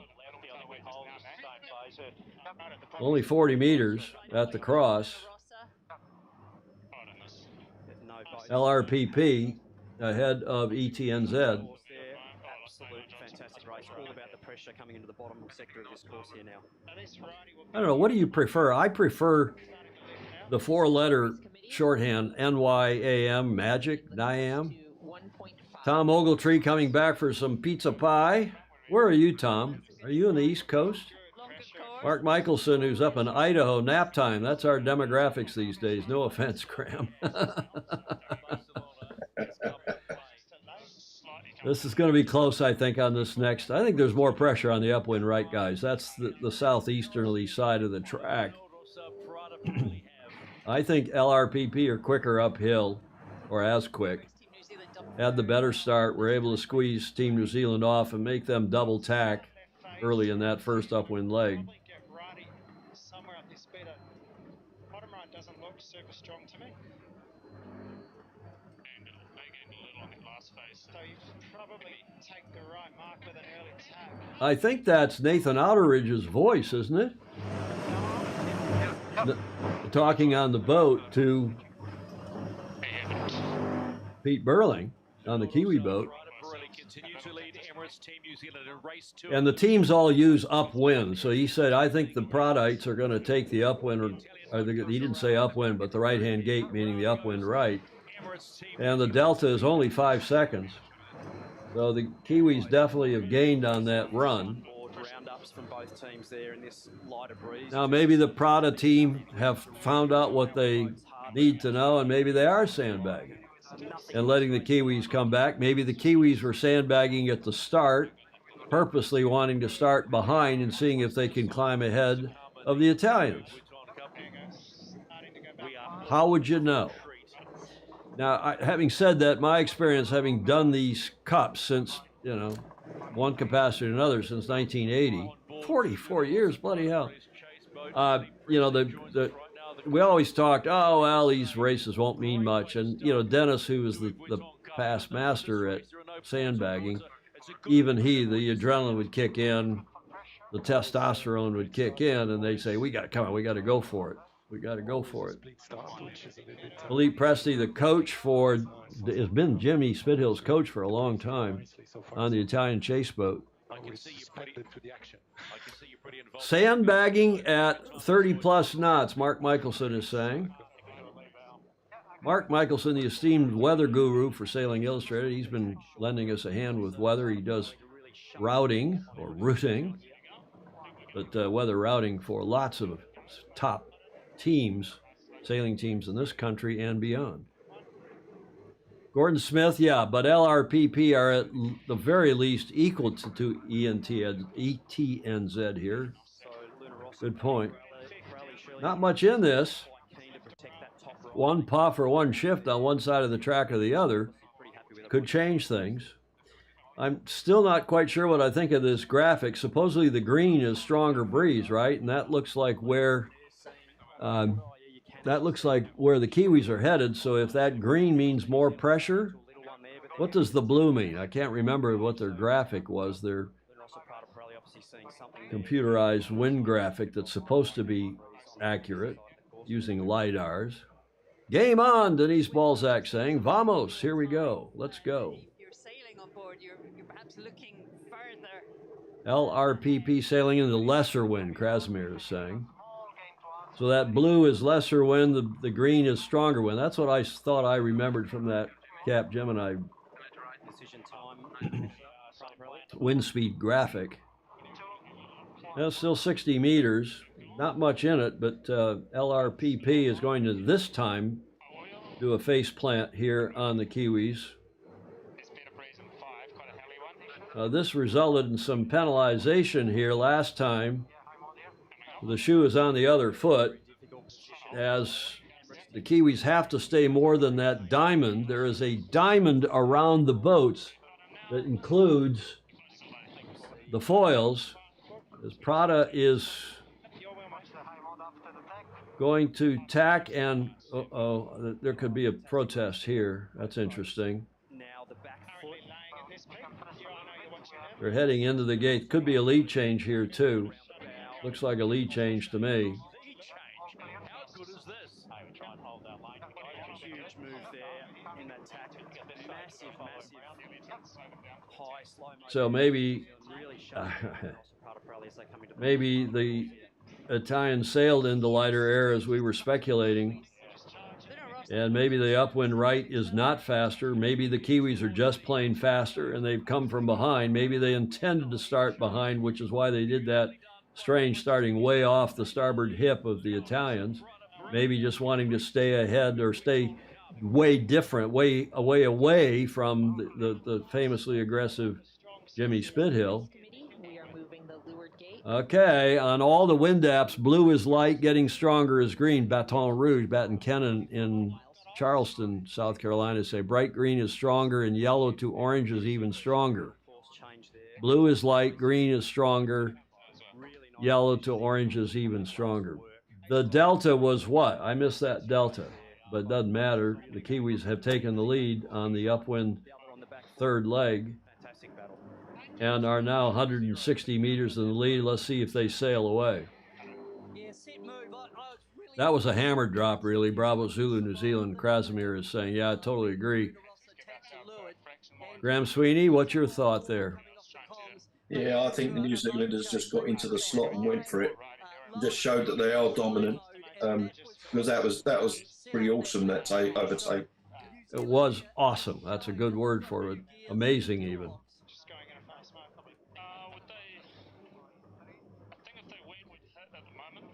That was a real slap in the face. Yeah. Yeah, I didn't think Prada looked all that quick on Sunday in this condition. There's the replay.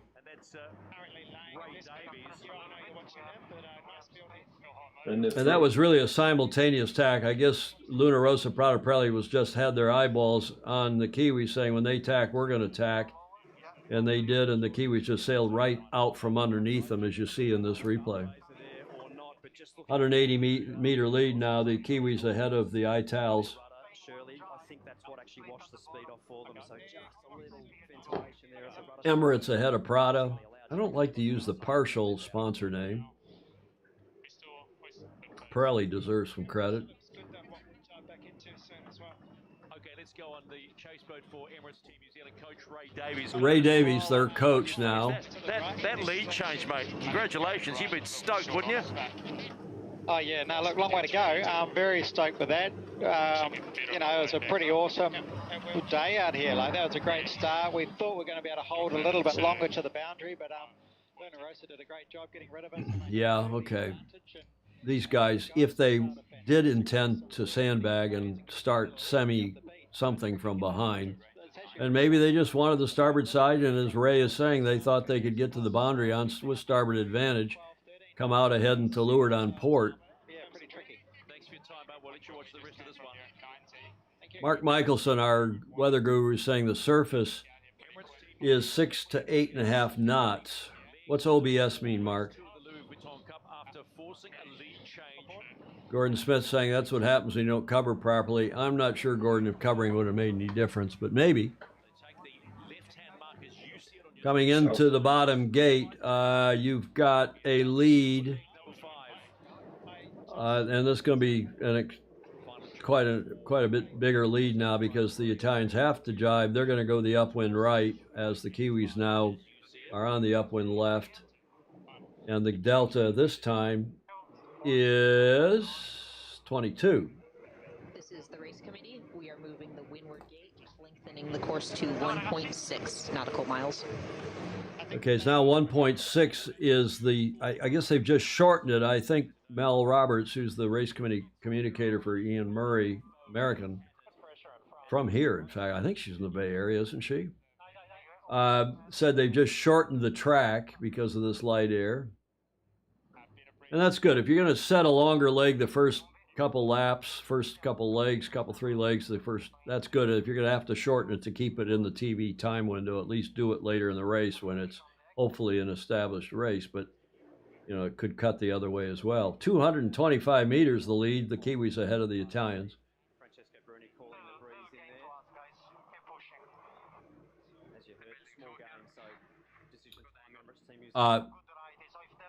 Surface observations, OBS. To me, that means this broadcast software we use here, Mark, on the computer, which is all these little screens that I can switch between. Those are called scenes, of course. We've gone from 18 to 24 scenes here that I have the option with my little mouse to switch between. Big mouse. TJE, there's Andrew McIrvin, Mr. Dr. Andrew McIrvin. TJE putting NZ third now, not so convincing now, meaning TFE. I think he's talking about me. Yeah, I may have gotten Prada and Team New Zealand backwards in the pecking order at the top of the show. And if I could have, I'd put them all at a tie, but then you all would call me a wimp. Why don't you take a position? And so I took a position and said, hopefully the Kiwis are a little slower. It's probably hopeful, wishful thinking. Denise Balzac, please don't tell me the Italians are sandbagging. I doubt it, Denise, at this point.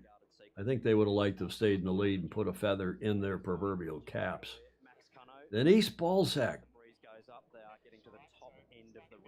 Good sailor that she is. Long-time America's Cup fan and supporter. We did a couple 3 cups together. How many did we do, Denise? 2 or 3? I can't remember. Alex Hayworth thinks that Francesco Bruni messed up the timing of that slam dunk. I don't think it was a slam dunk. Yeah, well, I guess it was. Bruni then screwed up using the boundary. They can't replace him with Gradoni because they screwed up and let Gradoni sail an AC40 in an exclusion period, so Gradoni cannot go back to AC75 sailing. Disaster. There's some inside scoop, if that's all true, and I don't doubt it. John Rogers, thank you. John's down at San Diego Yacht Club and Coronado Yacht Club before that. Melanie grew up at SDYC. Melanie Roberts, the race committee communicator. There's Eugene Berkery in Garden City, New York on Long Island.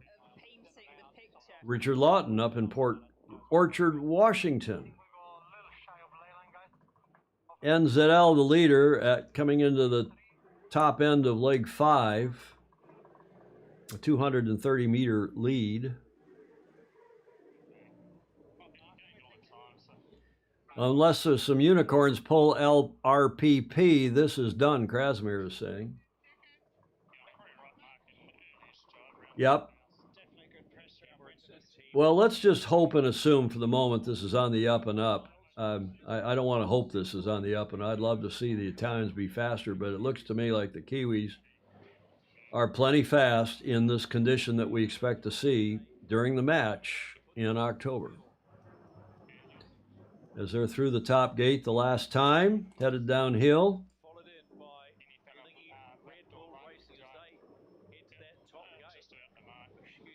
Before we start losing people, we got 2 more races to go, but if you have any comments on how, I mean, I don't know that I'm going to do this every day, or if I do this every day during the LVC, I'm not sure I'll do our regular Tuesday and Friday shows. It's a bit much to get ready for a Friday. If I do this tomorrow morning, again for 2.5 hours, and then I have to finish preparing a Friday show, again, it's a bit much. And you tell me, A, whether you'd expect us, you'd prefer us to do, tell us in the comments, to do this every morning, or there are those patches again. Blue is supposedly light. I can see it better on my screen than you probably can see. If I go to, and the green is supposedly more breeze. Lighter air, the blue, green, more pressure. But tell me if you prefer that I do this every morning versus doing our regular Tuesday and Friday shows while the racing is on. I think I can probably get my head around that. I was going to wait to see how today went before deciding whether to do tomorrow. And, you know, you look at the schedule, which I've done, and you probably all have done too. Is this closed up? A little bit, not really. Kiwis still ahead as they are jibing to cover. Gordon Smith is saying keep doing this while the racing is on. I assume you mean Gordon in lieu of also doing a Tuesday and Friday show. You know, we can squeeze in a couple of things that we normally cover on the Tuesday, Friday shows, like Ben getting robbed at knife point or the change of the CEO ship. Steve Ernst is saying I'd prefer this to the regular show while racing goes on. We'll have to see if we can get Julia's morning lady who doesn't come in yet for another 45 minutes. She's upstairs watching, but her morning lady who comes in and helps her get her ready for the day. So we can get her to come in at 0400, Julia. And get her to help get you up and at 'em so you can come over here to your desk and join us here in Studio B. Kiwis 200 plus meters in the lead going down the last leg, the final leg. Alan Long agrees with Gordon. Steve and Ernst, we said. Everybody's saying, well, keep doing it. It's easy for you all to say. Tom Pace, Commodore Tom Pace, past Commodore of the Pensacola Yacht Club, where if if New York wins the Cup, the next Cup could well be in Pensacola. This is a great service, Tom. What you can do is appreciated. Some good compromise for your main show and some more of these morning shows. Well, we'll see what we can do. And also, you all have great ideas on how to perhaps to improve this. Again, I don't want to go live. I don't want to bring, I've got the screen. I can go, there it is, off ESPN Plus, but I don't want to have a copyright strike. They're happy with me doing this watch party because it helps bring more people in. We promote ESPN Plus. I commend it to you, all of you in the States. And there was the final delta was 12 seconds. So covering downhill, ETNZ lost some of their lead, lost 10 seconds of that lead. Graham Sweeney, your analysis, sir? Well, 12 seconds isn't a lot, is it? We've seen a lot more. Indeed. I have somebody knocking at the front door. Let me take a break here for a sec. You all watch this. Somebody is knocking at my front door at 6:45 in the morning. I'll be right back. Graham, it's over to you and the others. We'll get Gordon Smith to opine after you. Carry on, please. Well, what do you reckon, Gordon? Well, as you were, I think, just on the verge of saying, I think 12 seconds is a remarkably small difference in time. I think, as Tom Morris was suggesting, the data suggests the boats, although they're not the same, are remarkably the same in performance, which then comes back to some of the other comments. You know, it's a competitive match race start. People have commented about if you're going to do match race, there's no spinnakers or symmetrical spinnakers. So then you've got some, what's going on with the downwind and you know, traditionally downwind, the trailing boat would have some tactical possibilities which are missing in this type of racing.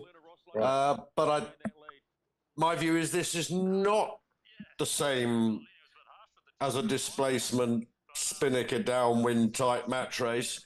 And I think it's different, is my view. I like all sorts of sailing and all ages of boats. And I like the competition, but it's the America's Cup, which has always been a development class. So I think it's interesting. I think it's exciting. And the racing's certainly closer than I thought it would be. Graham? Well, I mean, I agree with you, to be honest. I mean, it's not what we're used to. I mean, like you say, there's no covering downwind, really. Everything's upwind. I mean, no matter which way they point the boat, they're sailing to their max for airflow rather than wind direction. You know, I find it very difficult to enjoy it. I'm sorry to say it. I find it very difficult to enjoy it. But on the other hand, I'm quite fascinated by the achievement. I think it's. I don't disagree with it. It's. I mean, I thought it was telling in the last match. The gain the Swiss made on this downwind on the right-hand side. In other words, upwind left-hand side, but on the downwind, they found this pocket of breeze, and you could see on the track them allowing them to point up remarkably. And that's where they made a huge gain on the French, which suggests that watching the race course can pay huge dividends. But you've got such large boats traveling at high speed that maybe even if you spot a difference, it's too late. Your plan had to start a whole leg before. Yeah. You kind of need a time machine to work out where you're going to go. Right. Okay. Gentlemen, excuse me, I'm back. Julia's morning lady is here 45 minutes. Well, she's maybe not 45 minutes early, but half an hour early, and she may even come earlier. It's okay. It's okay, Tom. We were telling jokes at your expense. Well, good. I deserve it. I deserve it. But her morning lady lives over, those of you who know the Bay Area, she lives over in the East Bay, and she commutes over here. It's got to be an hour commute for her in the morning, and she gets here around about this time, a little later normally, to help Julia get ready for the day in the morning. And I just, there's the door lock was not correct out for Julia's door, so I let her in through my apartment to go up the elevator to Julia's apartment. And long story short, and I said, hey, is there any chance you can come in earlier, you know, to help Julia maybe get down here so we can have, if we start doing this regularly.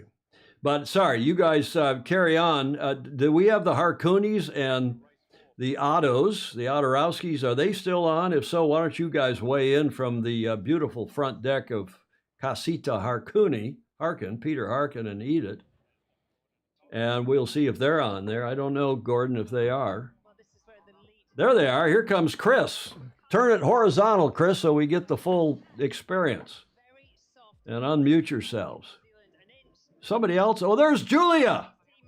Bloody hell, there's Julia. She's still up there. She was afraid to come on to show herself, but she's still in bed up there. Her morning lady's just come.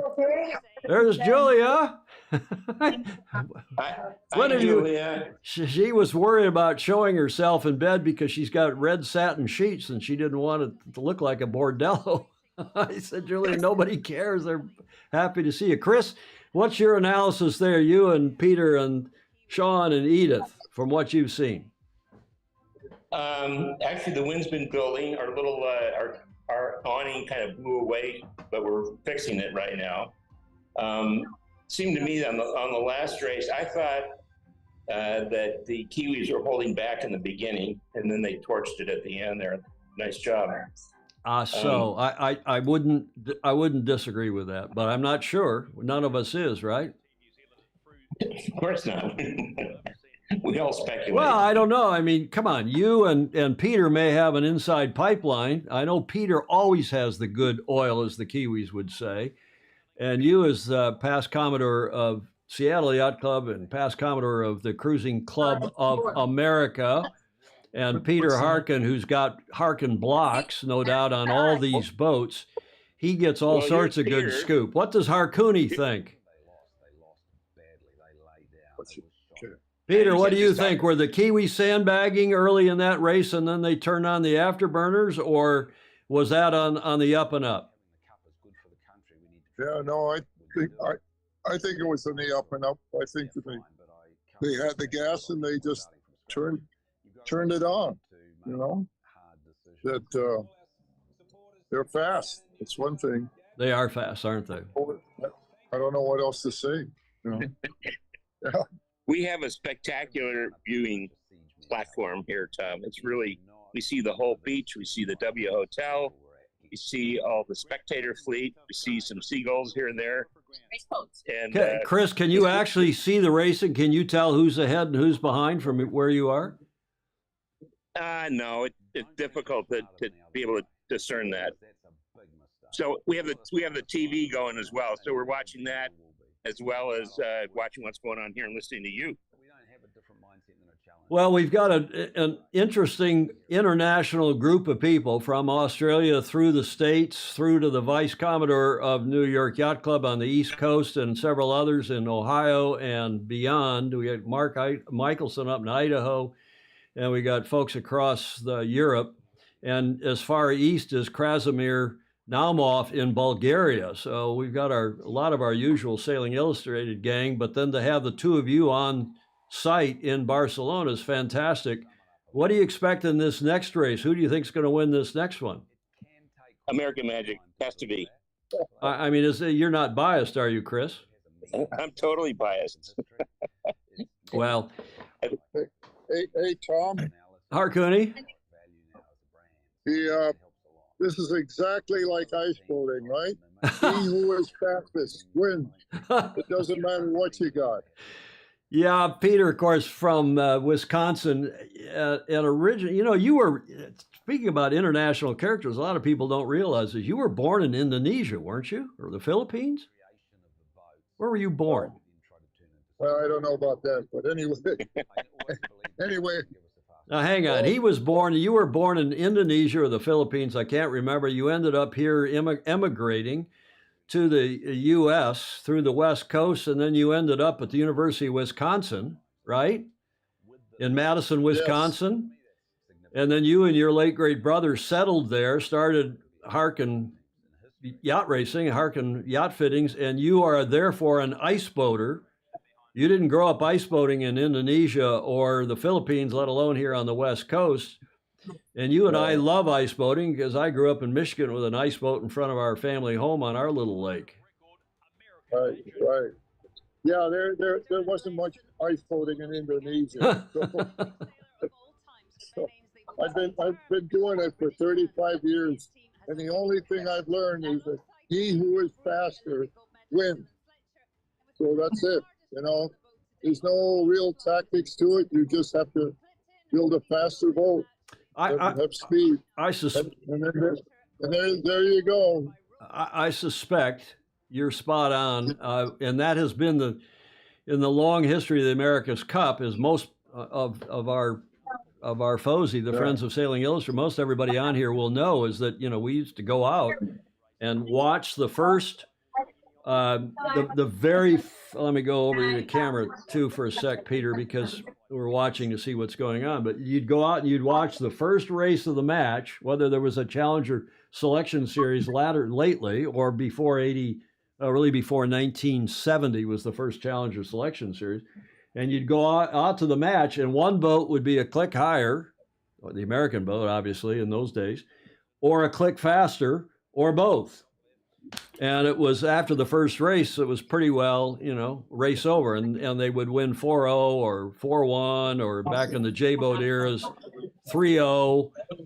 And then the J-boats got to, you know, there was one that was first to win. It was 3-2 in the 1934 match. So it was generally a whitewash. Somebody won, like in 1958, 4-0. And higher and faster is the winning formula, as Hank Stewart is saying in Rochester, New York, just like ice boating, Peter. But maybe not now. Maybe it's still the fastest boat, but maybe, well, it's still going to be the fastest boat, right? Yeah. Yeah, I don't know. They won that race by over 200 or 280 meters or something like that. And the way they came from behind and then around them just shows that they've got that extra speed. And maybe in the preliminaries, they may have been holding back a bit, not to show their overall speed that they had. I don't know, but it sure. I would say right now that from what I saw here, I'd be damn worried. Yeah. I was in another team. Yeah, I hear Chris Otorowski laughing nervously, but agreeing, I think, with you as we're watching, coming up on the 2 minutes. Here's the 2 minute, 10 seconds, and it's Ineos coming in on port tack from the upwind starboard end of the line. The problem here, sorry, Ineos coming in from the upwind port end of the line on port tack. American Magic is displacing. They're off their foils. American Magic is off their foils. Bloody hell. Oh, boy. And there's some angst there you can see in the faces of the Americans. The four sailors. Peter? Not good. Not a good look, eh? No. Chris? American Magic has not entered properly yet. Here they're just, you can see them just coming in, displacing at the pin end. Ineos on their foils, but they've got both their foils down, trying, now one's coming up. Americans desperately trying to get up on their foils. This might be race over, as the Americans still have not crossed. They're just barely across the line. I guess they won't get penalized for a late entry. The Brits sailing away into here now. That's the Brits sailing into the lower right corner of the starting box. And, oh man. And they are jibing around, tacking around. With 25 seconds to go, the Brits foil-borne out here in the to the right side of the line. The Americans still displacing. When we say displace, the meaning they're down in the water and displacing water. They're not foil-borne. Ineos can still fall off their foils. Very marginal conditions, Gordon Smith is saying. Alan Long is saying frack. I'm going to turn your audio down, guys, on the Zoom. Here's the start. Ineos off and running. Penalty to USA because they were OCS. Now that's what we all think of as a premature start, or on-course side is what OCS means. And they're still over here penalized, but that doesn't matter. They're going to start well and truly way behind the Brits. So the umpires, Richard Slater, the chief umpire, will wipe that penalty off here in a sec. I don't know if that's a 50-meter penalty or a 75-meter penalty, but they're going to be hundreds of meters behind. But American Magic have gotten up on the foil. Yes, Krasimir, they're up. They're at least their port foil arms up in the air. Now they got to bear away here to get to the pre-start side of the line.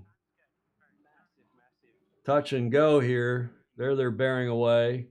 They're going to go through the line, which is permitted, from the windward side, the pre-start side, and they're through. Don't fall off the foil, American Magic. Turn up to try to get back up on the foil. And the pre-start penalty is wiped off. They're gone. They're going through the line properly. And New York Yacht Club's American Magic headed uphill 700 meters behind. Bloody hell. So there's a delta. I'm going to add 700-meter delta. I don't know what the time was. Doesn't matter. There's American Magic way behind the Brits. Annie Gardner. Hello, Annie. Talk about another America's Cup sailor, famously good sailor, longtime friend, hoping the wind dies and they cancel the race. It's their only hope. Or, Annie, if the wind dies wherever the Brits are and they fall off their foils and the Americans remain foil born, they'll catch up, and we'll see that accordion racing like we did in Auckland. Awful accordion racing. Fog Machine, a.k.a. Lance Burke, they're getting underway. They're out. Where did he say? You're out in Martha's Vineyard or in Nantucket? I can't remember. Getting underway for the mainland, coming off the mooring. Have to go sail. Well, you should go sail. Sail fast, sail safe, have fun, Lance Burke. There's the American Magic, those hatch covers, which may or may not be ultimately legal. There's some discussion about that. Their peddlers, their cyclers are facing aft. That's the front end of the boat. And as several of you called this the Whack-A-Mole America's Cup. Classic Slingsby Air, same as Jeddah, Alex Hayworth is saying.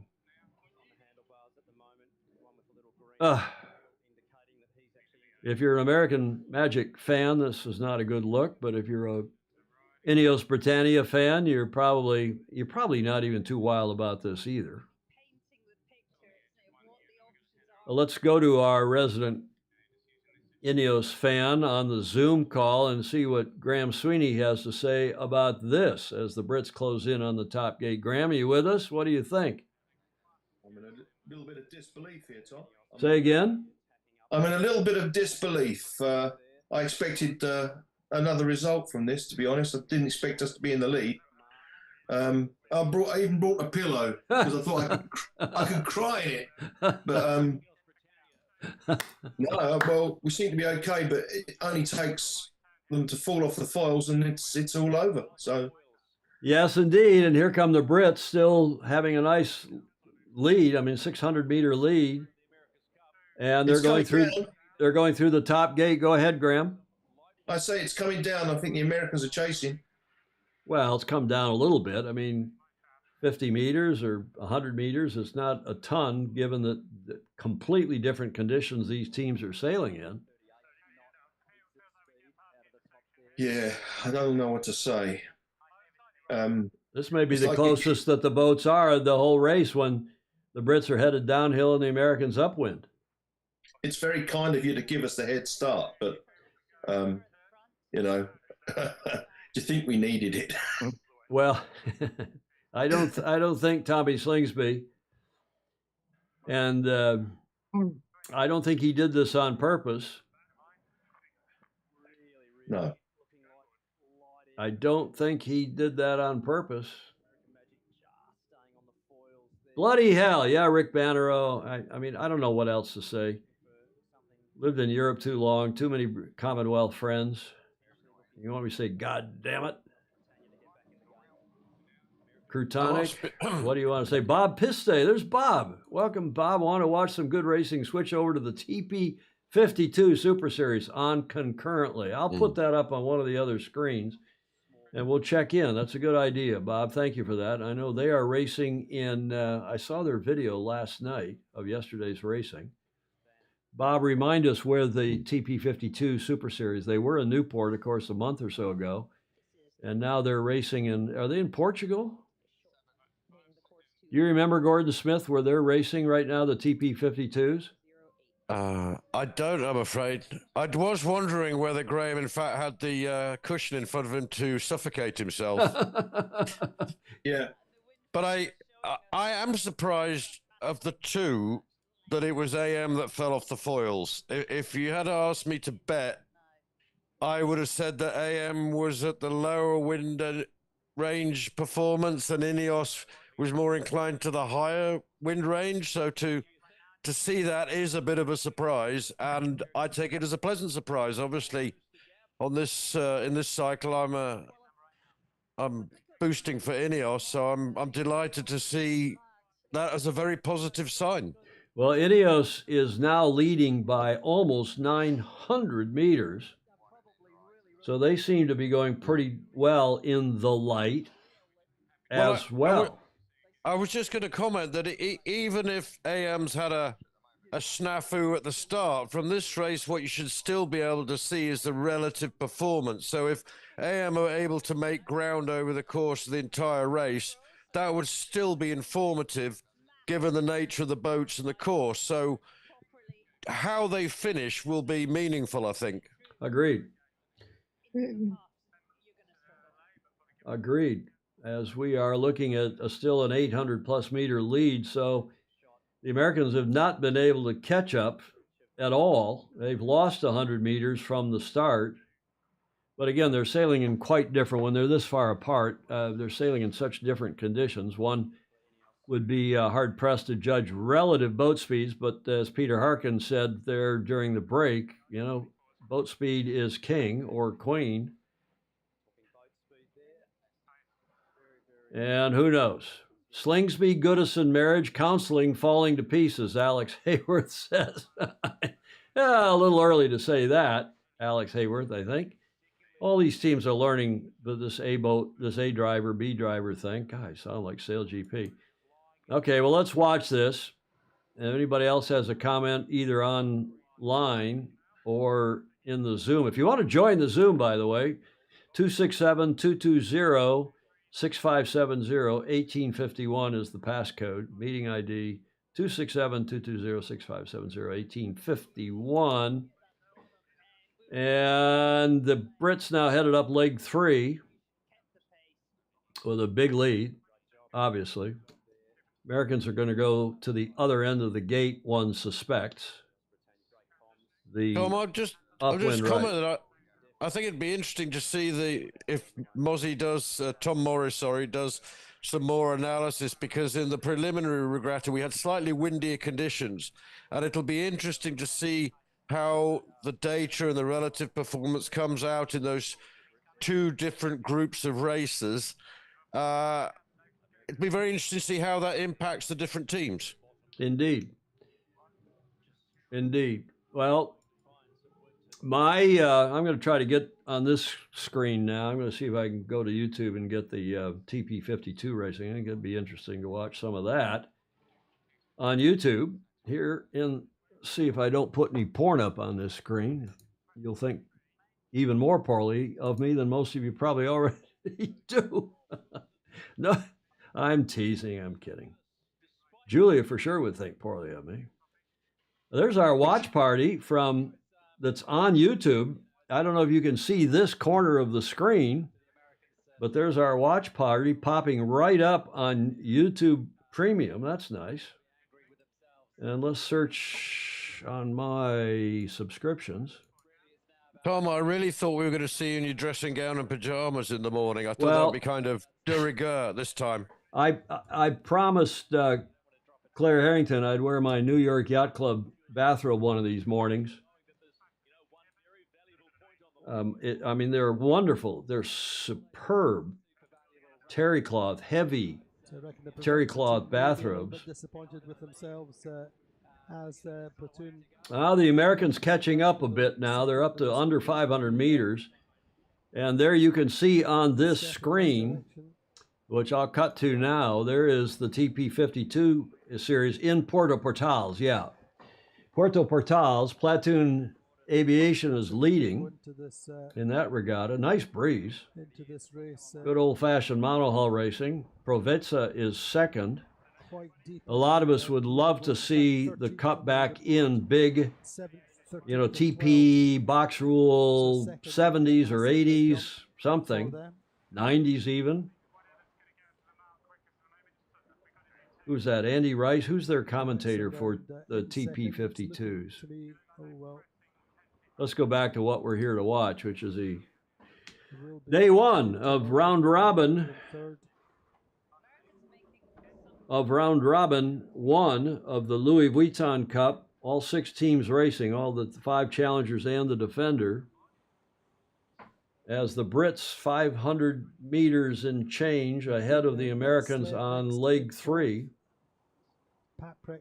I mean, this would be my meaning about the still relevance in this race, because if I were Ineos crew or the coaches back at base, I'd actually be quite worried that given the start that the US have managed to make up so much ground, and that this lead is commensurate with the lead in some of the other races. So this is not desperately good news, I would have thought, for Ineos in these conditions. That would be my take from this. I think you're reading too much into this, Gordon, at this point.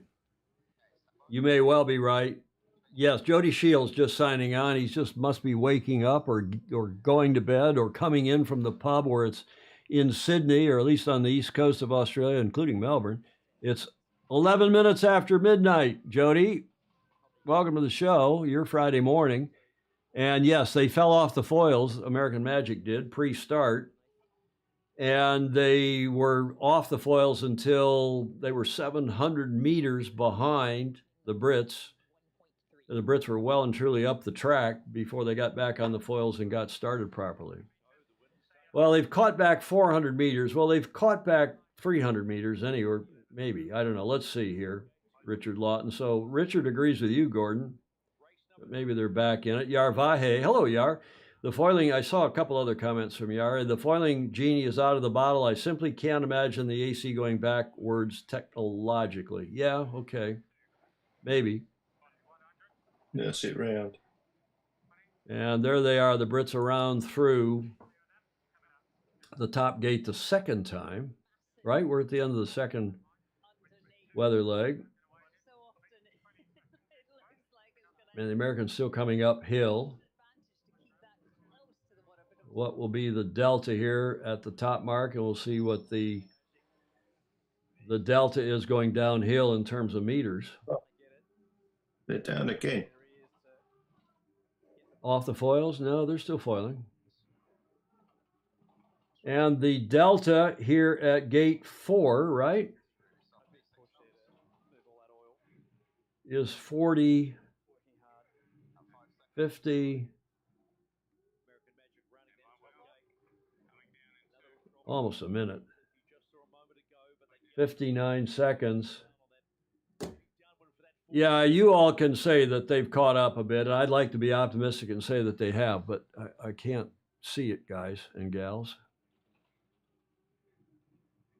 Let's see what the metric delta is. 600. So come on, guys.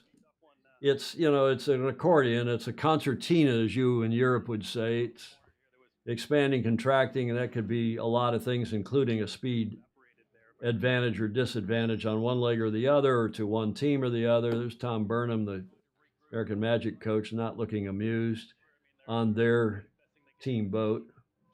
600 meters, the delta. Now, the Americans have been pretty quick downwind, but so too the Brits, at least in the practice racing. That was the reputation of the yachts. Graham, Sweeney, what do you think? Well, I think you're right with the concertinaing. I mean, but we've been watching this in pretty much every race that with these boats. I mean, the boat behind makes a gain but doesn't catch up enough, unless you're New Zealand, of course, and then you can sail through the lee of everyone and go around the other side, which is no one's seen that yet with any other boat. But yeah, I think you and Peter Harkin had that right. Harkuni's, you know, it's pretty shocking and amazing when you see them sail right up to, and then the Italian. Jody, you missed this, but then in the race between the Italians and the Kiwis, the race before this, and the Italians did a face plant. Let's see, what tack was it? They did a face plant. I guess they were on port tack, weren't they? And then the Kiwis just sailed right past them. Were they on port tack or starboard tack? I don't remember now when that happened. And then the Kiwis just sailed right around them. It was astonishing. And maybe Ben has basically he's learned a lesson. He's now knows how to race it like he stole it, which is now. Oh, that's bad. There's Bing Bong. Ah, yes. Barcelona has so much wind. William Sangmeister joining us in the comments. Good morning, William. Are you just getting up down in Long Beach? William, the son of our longtime FOSI and good friend John Sangmeister. What's the delta now? 7. It's almost back to 700 meters, guys. Come on. I'm not going to, as much as I'd like to say the Americans are quicker, it's not much different than what it was coming off the starting line once the Americans got foil-borne. So you can take some solace from this, I suppose, that at least they haven't fallen off the foils again. Well, my meaning would be that if Ineos managed to keep the same margin till the finish, then they're very comparable across the whole course, the whole race. So they're very well matched. But if likewise AM managed to claw back a couple of 100 meters, it shows that they are competitive against Ineos. So this is just, in my meaning, just showing actually they're very well matched. Yeah, good point. And this is American Magic now through the gate going uphill, 39 seconds the delta. So, you know, they picked up a little bit there. Is that gate 4? That is gate 4, right? 39 seconds the delta, one more up and back. And Mark Holland, who's really, Mark, great to have you on. Some good info from you. He's saying this is the 3rd slowest race, including the prelims, at this point. And Bing Bong, a.k.a. William Sangmeister, asking who's leading. Well, it looks like Platoon is still leading. The German boat. Provezza 2nd, Sled, the American boat, 3rd.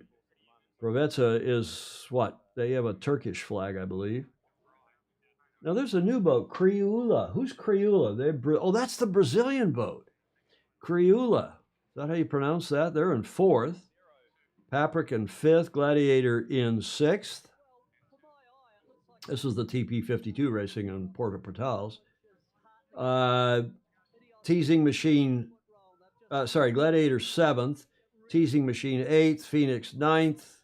Bayou 10th. Alegre 11th. Quantum American Racing without, I don't know if Doug DeVos is driving. I wonder who's driving that boat because Doug's presumably in Barcelona, but how would you know? He might be back here in Michigan running Amway. And Alpha Plus, 13th at the TP52 racing in Puerto Portales. 300 meters. Oh, now the Americans have closed up. What's going on here? It's gone light with the Brits, so I think they've just tacked out of it.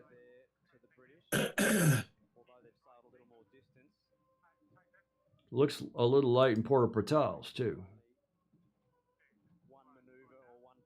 Looks really light in Puerto Portales. Okay, here we go.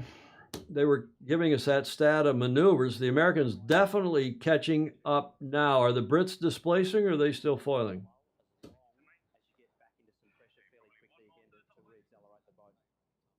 Looking down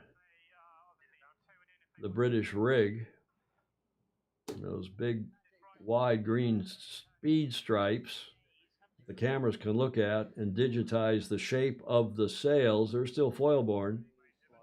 Americans down to 250 meters. We may have a yacht race yet here. What's Glenn Ashby saying? Get up around this left turn. Not sure from our view whether they'll get there. Probably attack. They on American Magic attacking there. So choice back on Ben now, making the call. American Magic wanting to set up for the upwind left end of the gate, it looks like. Taking an extra tack. Doing what they need to do to hold off American Magic. And the Brits now rounding to go through the gate. And that was a strange, pretty slow out of the tack too. So are the Americans. Must be getting really light. The Brits now headed down the downwind left side of the track. I think they're going to win this race unless the wind really craps out. But the Americans have closed up. Alex Hayworth says, Britannia is such a dog, it would be better off in Battersea, London, where the dogs are. Bing Bong is saying that Harry Melgis is driving. Is that true? Has he taken over? Bing Bong? That's interesting. If that's true, and William is generally pretty well informed, let's see if we can get an eyeball on who's driving on American Magic. Has that been announced? Presumably Tom Slingsby. Let's see what they're showing on the tube. There's Slingsby in the lower bit. Oh, he's driving the TP52. Yeah, okay, that makes a lot more sense. He's in Porter Patel's driving a TP52. He's not driving on this boat. Okay, come on, William, you got to give us a little more than that. I get confused in my old age. Okay, 360 meters. Brits, do they have both foils down? Oh, they're on starboard jibe. Okay. God, it's so hard to tell what jibe they're on.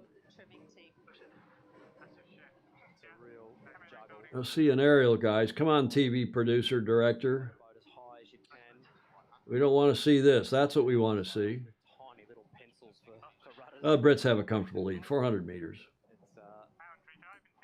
Riding a downhill mountain bike with your road tyres on through the bush. Not an easy juggle. Well, Graham, I think your team's going to get a win. Gordon's cheering for this team, too. Probably any number of others. Gordon's saying there's barely enough wind. Yep. H4 drives the TP52, Harry Melgis the fourth. Of course, Hank Stewart knows that Buddy Melgis was actually Buddy Melgis Jr. His dad was also, as Harcooney knows better than any of us, Buddy Melgis's dad, Harry Melgis.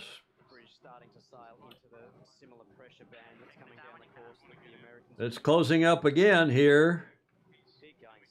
This is the closest it's been, 180 meters, 160 meters. The Americans in some pressure. On rails towards the finish. Both boats having to do one jibe to the finish. Let's see what Glenn Ashby says. How's this for a finish? How is this for a finish? 130 meters. I think the Americans are going to run out of runway here. The Brits are still going to win this, but they have definitely closed up. So maybe your theory, Gordon Smith, and others who thought the Americans catch up here. They didn't catch up much until just this last leg.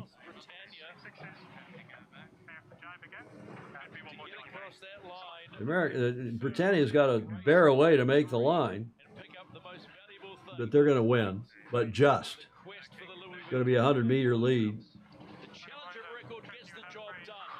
There's the cheering from the Brit fans on shore, and the delta. Oh, the Americans jibed. I don't know why. I guess they had to jibe. They were well above overstanding the other end of the line. What's the delta? 14. What was the delta at the top gate? Did somebody get that? Well, they'll show it here. I think they'll show all the deltas. Anybody, a morale booster to American Magic and Ineos will be worried despite the result. Yeah, okay. Massive L for Britannia. 14 seconds, the delta. What was it at the gate 5 at the top gate the last time? Anybody have that? Anybody have that delta? Okay, they're going to replay the race now. We'll see what the Delta was. Here's the replay for you, Jody. American Magic off the foils. They finally got going, and they were 700 meters behind. Mark Holland got it 41 seconds, the Delta at gate 5.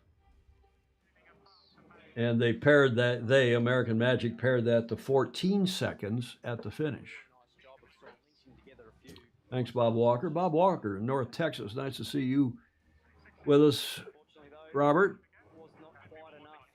Up in the, what we call the panhandle of Texas. I think he's sometimes sails at the Fort Worth Boat Club. Bing Bong, I think the Delta at the start, I don't know what that was in time, but by the time they got going, they were 700 meters behind. Excuse me.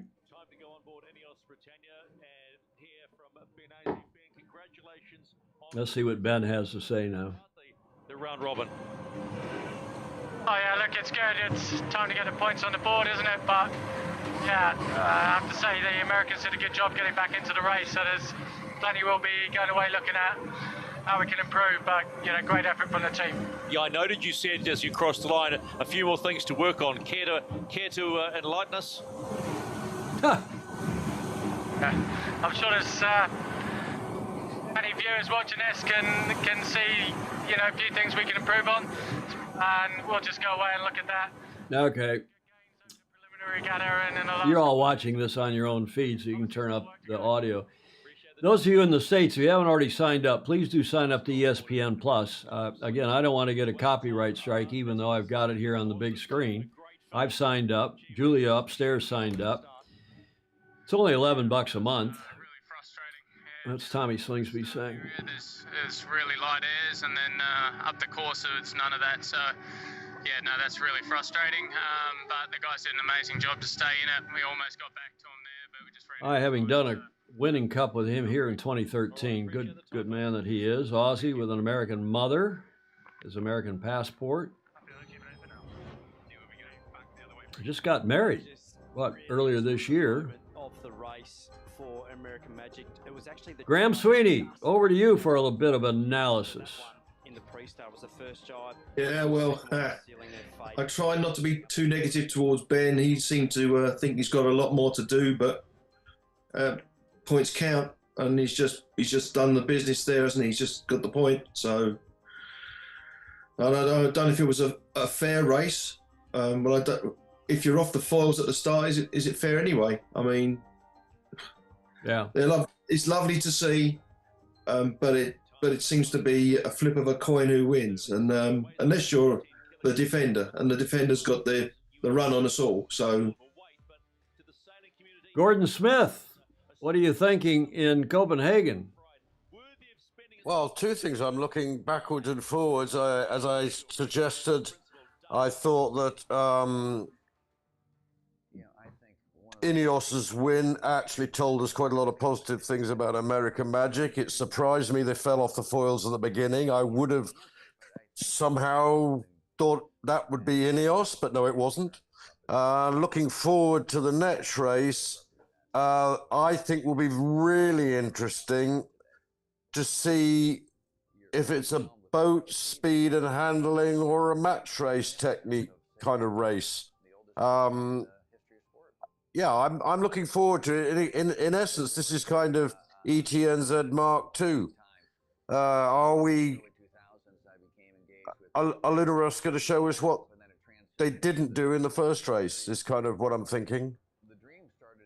Well, Alex Hayworth is thinking that American Magic are very, very fast to start 700 meters behind and catch up to what I'm going to call Mark Holland, our resident Sailing Illustrated statistician. Mark, if you don't mind me calling you that. This race, he says, was the second closest since the start of the prelims at a delta of only 14 seconds. The closest was race 2 at 12 seconds. So order of magnitude, it still came up pretty close. A couple of you said too bad there wasn't another leg, but you know, everybody knows what the race course is. Claire Harrington, New York Yacht Club's vice commodore, saying great effort. She's happy with her team coming back. Graham, who's going to win the next race? I'm trying not to switch off to it now because now Brits have just got through with a point. I'm not quite sure. Who do you think, Tom? Have you got a favourite? No, let me go last. So who do you think, Gordon? Luna Rossi, LRPP, except if the French get the side with the wind and they're not pursued for it, which is what happened the first time. So against Alinghi. So if Luna Rossi ignore what the French are doing, I think they have boat speed. So Luna Rossa, sorry. Okay, well, Mark Holland also saying if they hadn't shortened the race course, maybe the American team, American Magic, would have won, but who knows? They're still running. There's Claire Harrington. Oh, I was going to cut to that. She did the christening. There she is again.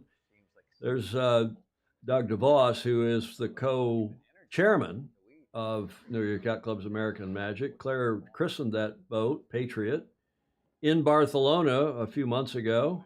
She's headed back there today, she tells me. She's flying there and will be back and forth. She's coming back in September and then going back again, I believe. Luna Rossa, for the next one, Richard Lawton, he thinks, will win the next one for sure. I think, I agree with Gordon. I think Luna Rossa is going to win this next one. Orient Express, I don't think is as quick as we saw in that first race. I think maybe, again, Gordon Smith is right that maybe the Swiss team is even slower than we thought. But again, my view of that is the Swiss team were quicker until they broke mast 1. Then they had to rush the ship mast 2 in. And I believe that mast was also built, tell me if I'm wrong, but I think that was also built at Southern Spars in New Zealand. That got shipped in by, tell me who, obviously air freighted.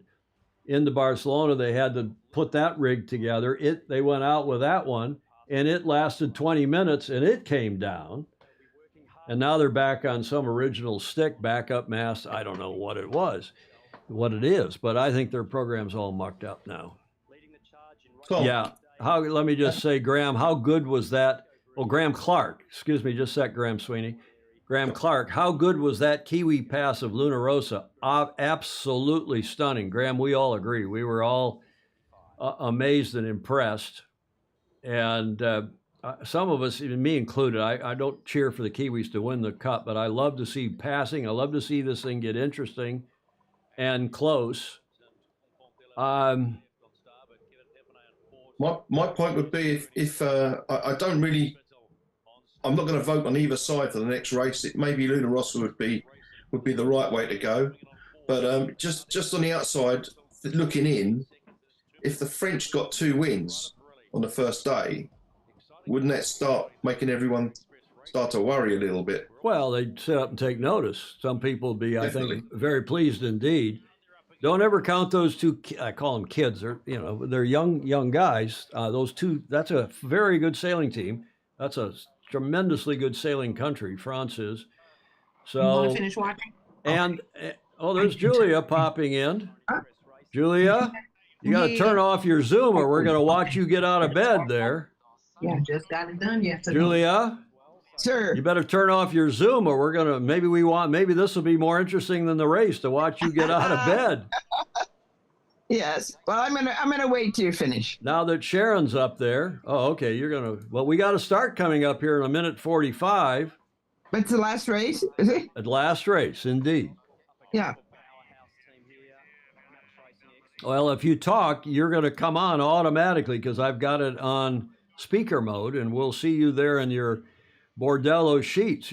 How many times have we ever had somebody in bed on this watch party? Never. That's a first.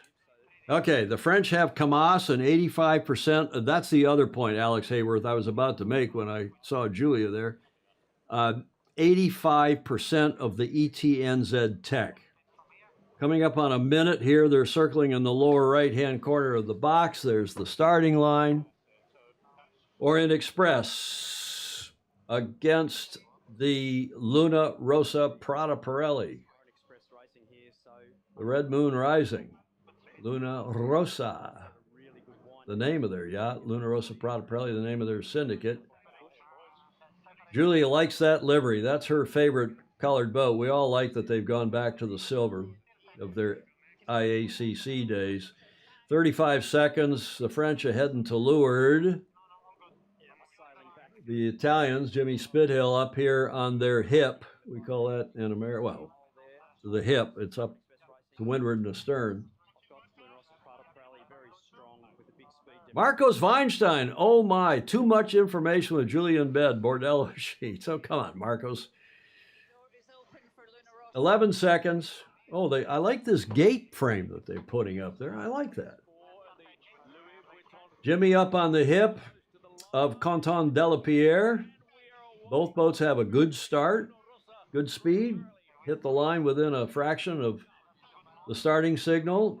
Looks to me like the Italians are a click higher. Gauging off.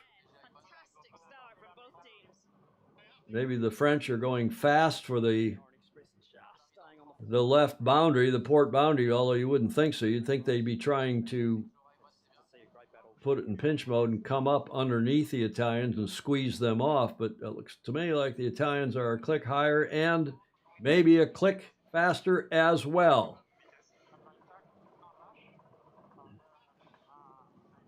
As they're clearly pulling ahead now, 13 meters, 11, it's going to be close. But the French are going to be on the losing end of this exchange as now they are being gassed by the Italians. Faceplant by Luna Rossa Prada Pirelli. That's going to force the the French to slow down and probably tack away and make an extra tack early in this first leg. Looks to me like this race already belongs to the French, given the relative speeds of these boats. You know, what is interesting in terms of time, I'm noticing that we are now way longer than we were in any of those first 4 days. We were off the air by 7:30, 7:35 our time after 2.5 hours in previous days, those 4 race days last weekend. And it's now just starting the 4th race today. So obviously slower races, and maybe the 2.5 hour TV time that we were expecting it's going to be more like 3 hours and change today. As Luna Rossa Prada Pirelli heading upwind on port tack are already 225, almost 250 meters ahead of Orient Express Racing.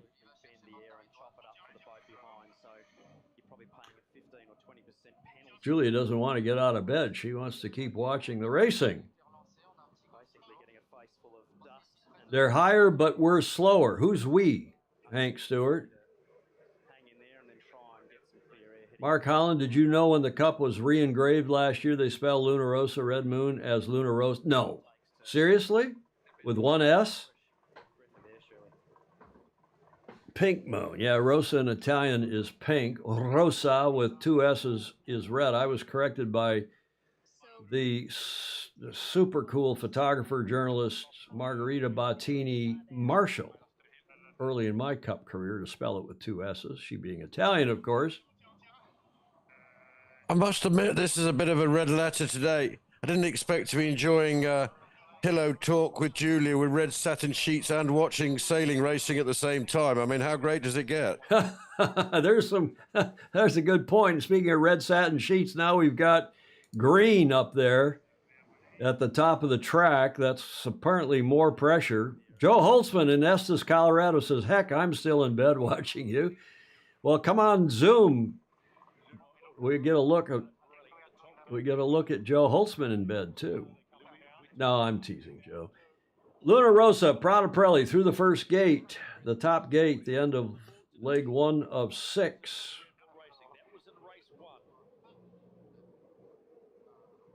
Top speed on that leg was 38 knots.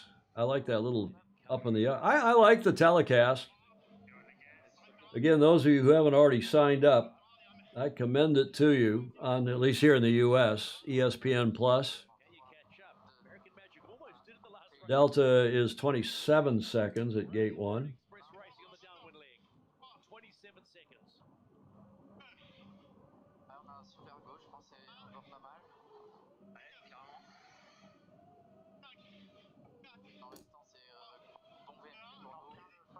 Gordon, if you can stabilize your device, whether you're on an iPad or a phone or whatever, because it gets a little jittery sometimes if you're bouncing it around, that would help. Thank you. This interesting shot, more pressure over here. If you believe this Cap Gemini software, green over here, then the blue, and then the dark blue is the light air, I guess. Lighter air. I wish they'd show the gradient somewhere on a strip so we could see what that is. LRPP almost 400 meters in the lead now. Yeah, I think this race is over unless, again, Prada falls off their foils.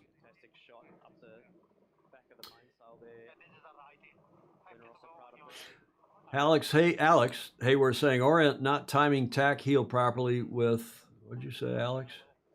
With double main sheet technology. Marcos Weinstein, who's presumably down in SoCal, is headed over to Barcelona second half of September.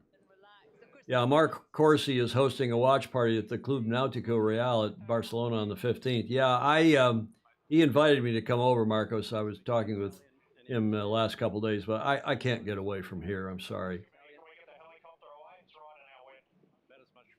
What else is going on here? 300 meters now, the lead. Luna Rossa covering ahead into leeward of Orient Express. Orient Express racing there, staying in touch with Luna Rossa Prada Pirelli. Yeah, I think they still haven't figured out the audio. There's been a lot of complaints on the Reddit boards. The America's Cup has a couple different billboards on Reddit, and people are complaining about them not quite having the balance of audio yet between the onboard audio and the commentators. You know, you really have somebody, the audio guy's got to sit here like I do, and you got to ride audio, and you want to go to the boats, and then listen, and the commentators should shut the you-know-what up. Here, guys. Maybe 1 and in here. Well, really soft. Yeah, 1 and in is fine as well. Get this speed up down for the J, please. Helicopter shit. And it's still, even then, it's pretty hard to hear what's going on. That was the commentators indeed keeping quiet for a minute. It's still hard to hear what's going on the boats, but that's the only way you're ever going to hear it. Or better yet, to do a replay when something interesting happens, somebody on the audio board in the audio booth has got to record that audio, come back like they do in Formula One and say, oh, here was an exchange with the pit wall and the cockpit. What's the delta here at the bottom gate? Well, I think the Brits kind of stuffed that approach. What they came... They waited too long, or not, sorry, the Brits. The French waited too long to jibe and make their approach to the gate. They lost some distance there, didn't they?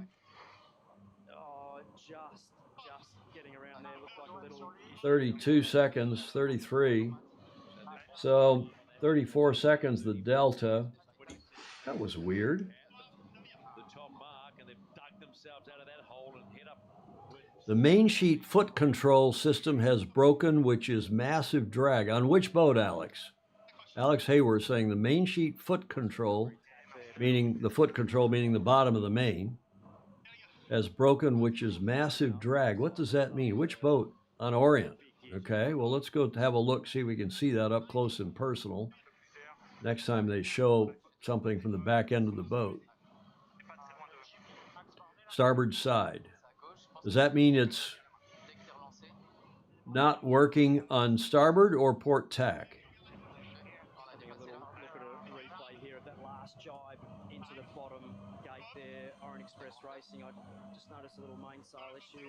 Yeah, there you hear it now from mast not rotating. And see, now you can't hear. You see the jib go through, but the mainsail hasn't. So basically no. Okay, and there again, they got to cut the guy on the audio board's got to cut the onboard audio down so you can hear Glenn or push Glenn up, or better yet, have what we call ducking, audio ducking, which I actually have on here. When I talk, whatever else is feeding into the system, my mic overrides that, and the rest of it is ducked or lowered a little bit. And then when I stop talking, the background audio will come up a bit.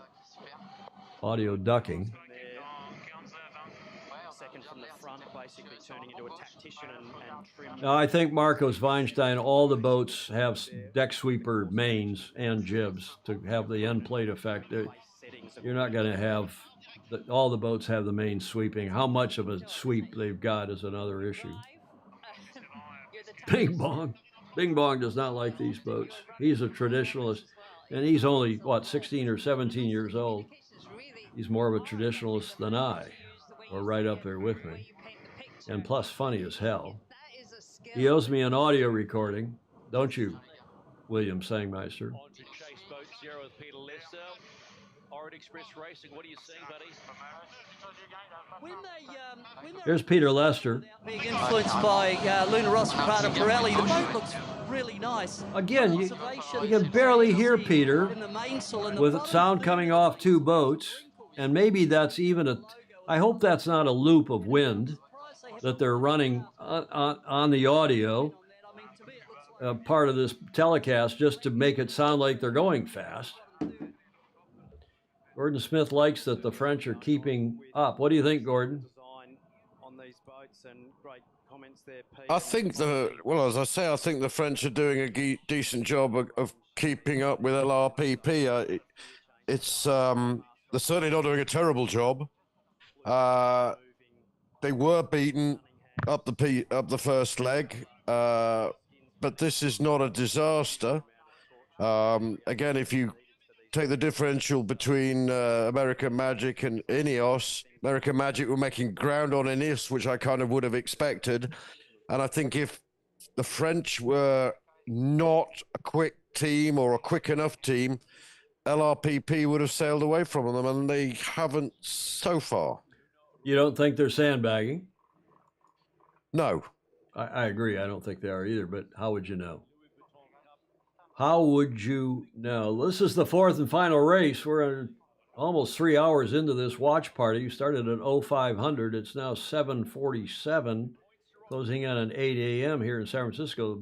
A lot of you on here. Welcome to all of you. Anybody joining late, watching the fourth and final race of day one of the Louis Vuitton Cup Round Robin 1. Orient Express, what's the delta going to be here at the top gate the last time?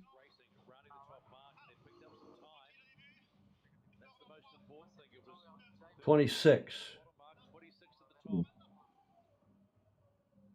Just to interrupt a little, Tom, I think the advantage for LRPP of this particular match pair is that by not sandbagging, they will get to find out as much about a similar competitor, i.e. ETNZ, as they will against any other competitor. So by not hanging around, they stand the best opportunity of finding out what the French may be able to do with the boat, and therefore what ETNZ may be able to do with the boat. I'm not sure it's a direct comparison, but I don't see a reason for hanging around. Yeah, I agree, but look at the delta. It's 575 meters. They're way ahead. So, you know, it's... Good point. Yeah, they're way ahead. Marcos Weinstein going back and forth about deck sweepers. Yeah, deck sweepers actually is an old term. On a boat like the Flying Dutchman has a deck sweeping Genoa jib, and you always want to get and these boats have optimized it to the nth degree, but to the extent you can get the sails down against the hull and even the hull against the water, it keeps the air from, I'm oversimplifying this, but you know, I'm just a simple country boy from Michigan, but you minimize the air escaping from the high pressure side of the sails around to the low pressure side of the sails, and you get more thrust as a result of that pressure difference. So that's why, yeah, Pete Carrico saying the end plate effect. Yeah, creating the end plate effect, which is the deck sweeper having an end plate that stops the escape of air from one side to the other. And that is that's what you try to achieve. Yeah, Jib Genoa, sorry, I was referring to that. Well, even the main deck sweeper, I mean, you look at what the Starboat has, the Star Class has not quite a deck sweeper, But the Star and the Finn, at least they like to get the boom down right on the aft deck, the laser even. And that helps helps with end plating to a degree anyway. Well, 500 meters the lead. The Italians, who are plenty quick, ahead of the French. So I think, again, our pecking order probably is reconfirmed. If anything, we might, Gordon and Graham and anybody else here on the Zoom call that wants to comment, I think the Alinghi Red Bull Racing is looking suspect with their third mast, their old mast. Pete Carrico, nice R rolling, trilling the R, trilling the R. And are you, Pete? Are you in Portugal? What's your ethnicity background? Are you Portuguese? French? What is the Carrico with the C with a little? Can't remember the term of art for that little dog leg on your bottom of your C in your name. We like to learn things here on Sailing Illustrated. Portuguese. I love Portugal. Cedilia, the little foot on the bottom of the sea. Thank you for that. I love Portugal. I love the south of Portugal, the Algarve, but I would gladly retire on the west coast of Portugal on the Atlantic side, where you have that beautiful sea breeze, all the kiting that goes on, sailing at in Cascais, at that fantastic yacht club, great venue. Warm, it's warmer and breezier than SoCal in Southern California. Well, we got another lap. Okay. Boy, we are way behind the power curve here. Gordon, take it away. You and Graham, take it away for a minute. I'm going to go back out here for a moment, get some more coffee. Indeed. Well, I think this has turned into a very interesting first stage racing. I've reassessed. I think it'd be interesting to hear what Graham thinks. My favourites order, I think Alinghi and the French are currently the less strong teams. I then have Ineos and American Magic, depending on the weather conditions. I will be interested to see what happens in swell and higher winds with American Magic, but they're clearly faster in these conditions in Ineos. And then I have LRPP with ETNZ out front. Graham, what do you reckon? I do like the way Luna Rossa races. I think that boat has got a lot of potential and we haven't seen it yet. I also think the Defender has something more on all of the boats. I mean, the way it sailed to leeward and over in its last race was a real lesson for us all. I mean, that was just something else. But I've got faith. I've got faith in Ben Ainsley and his team. I kind of lost it at the beginning, but I still think that they're working hard at it, and I don't think Ben's one for giving up.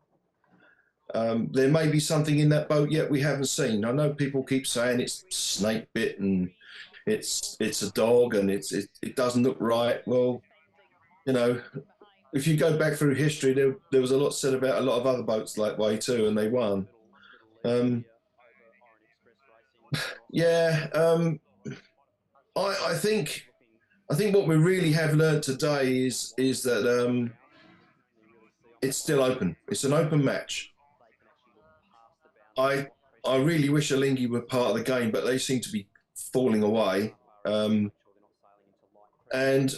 I think we're missing the Americans in the equation today. I think that falling off the foils is, you really can't judge any of it until you've seen American Magic in full racing.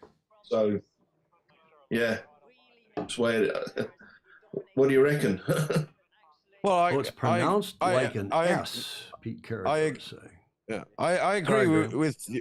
I agree with what you're suggesting. I think AM is the thing we learned least about today. I thought falling off the foils was curious. I think Alinghi aren't here yet, if they ever will be. I agree. I also agree that Ineos have not found their mojo yet, and I'm wondering whether they've dialed in slightly higher wind conditions and a larger swell. Something tells me that flat water and lower wind speeds was not where their mind was, even if they planned to design a boat to get up in lower wind speeds. I'm not sure that's where they thought their sweet spot was, the design sweet spot would be. But I think it's been an interesting day, and I look forward to the next day's racing. It'll all come out on the water. Back to Tom. Well, thank you guys for filling in there and keeping our interesting commentary. I could hear it. I turned on a speaker so I could hear it when I was talking about TMI. I not only had to get some more iced coffee, but I also had to have a pause for the cause. You know, I'm an old man at almost 3 hours without taking a pee. That's a man is not a camel, as we say on It's Okay, the boat we race. Because a man's got to have something to drink, and a man's got to have a pee from time to time. Carousel. So that's C with the Cadelia. Is that how you pronounce that? Sedelia is pronounced like an S. You learn something new, at least I do, with every show, with our smart FOSI. As the boats have gone through, or at least, what's the delta? At gate 5, 51 seconds. The boats have gone through the gate. Yeah, the last time, the upwind gate anyway. And it's 51-second lead to the Italians. Luna Rossa Prada Pirelli, 600 meters. So, yeah, gang, I think the Italians look plenty quick.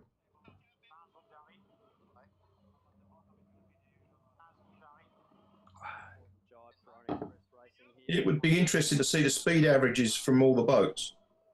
We will see that. Gordon has said a couple times about the stats that Tom Morris has. I'm going to get Tom on the show, whether on this Zoom call now, where we do these watch parties, or one of our regular shows. And we've talked, or we've texted, I guess, or emailed, but he's going to come on. I have some data too that I've been asked not to disclose or to share or show, and it's nothing secretive, but it's more or less what Tom showed the other day. So we'll see. A lot of the problems have happened there. I've never yet, to my knowledge, compromised the source. When somebody says, here's something, and it is secret or it's for your eyes only, I never violate the source. I always protect the source. If they say, yes, you can use that info, but please do not disclose your source. In my 44 years of doing the Cup in one capacity or another, I've never hopefully disclosed or heard a source. And there's another Caruso, Alex Selsby Caruso. I wonder if it's a relation to Pete. Hey, Tom, enjoying the watch party and the discussion on my family name. Marcos Weinstein, Team Alinghi will be home having fondue, hosting a watch party of TFE on SI soon. Could well be. And Grant Dalton maybe prescient. He did a short interview yesterday with stuff.co.nz that I shared with Richard Gladwell and a couple others of you. And he said, hey, this first match today, the first match, which was between the Swiss and the French, he said that's probably going to be indicative, and could be indicative of who's going home first of the 5 challengers. Which one will not go through to the semis? And of course, we saw the French beat the Swiss, who are clearly having rig problems and more. The I is pronounced like an E, so it's Cariso. But I'm more known by American pronunciation that you had originally right. Pete is saying Cariso. Is the accent on the second syllable, Pete?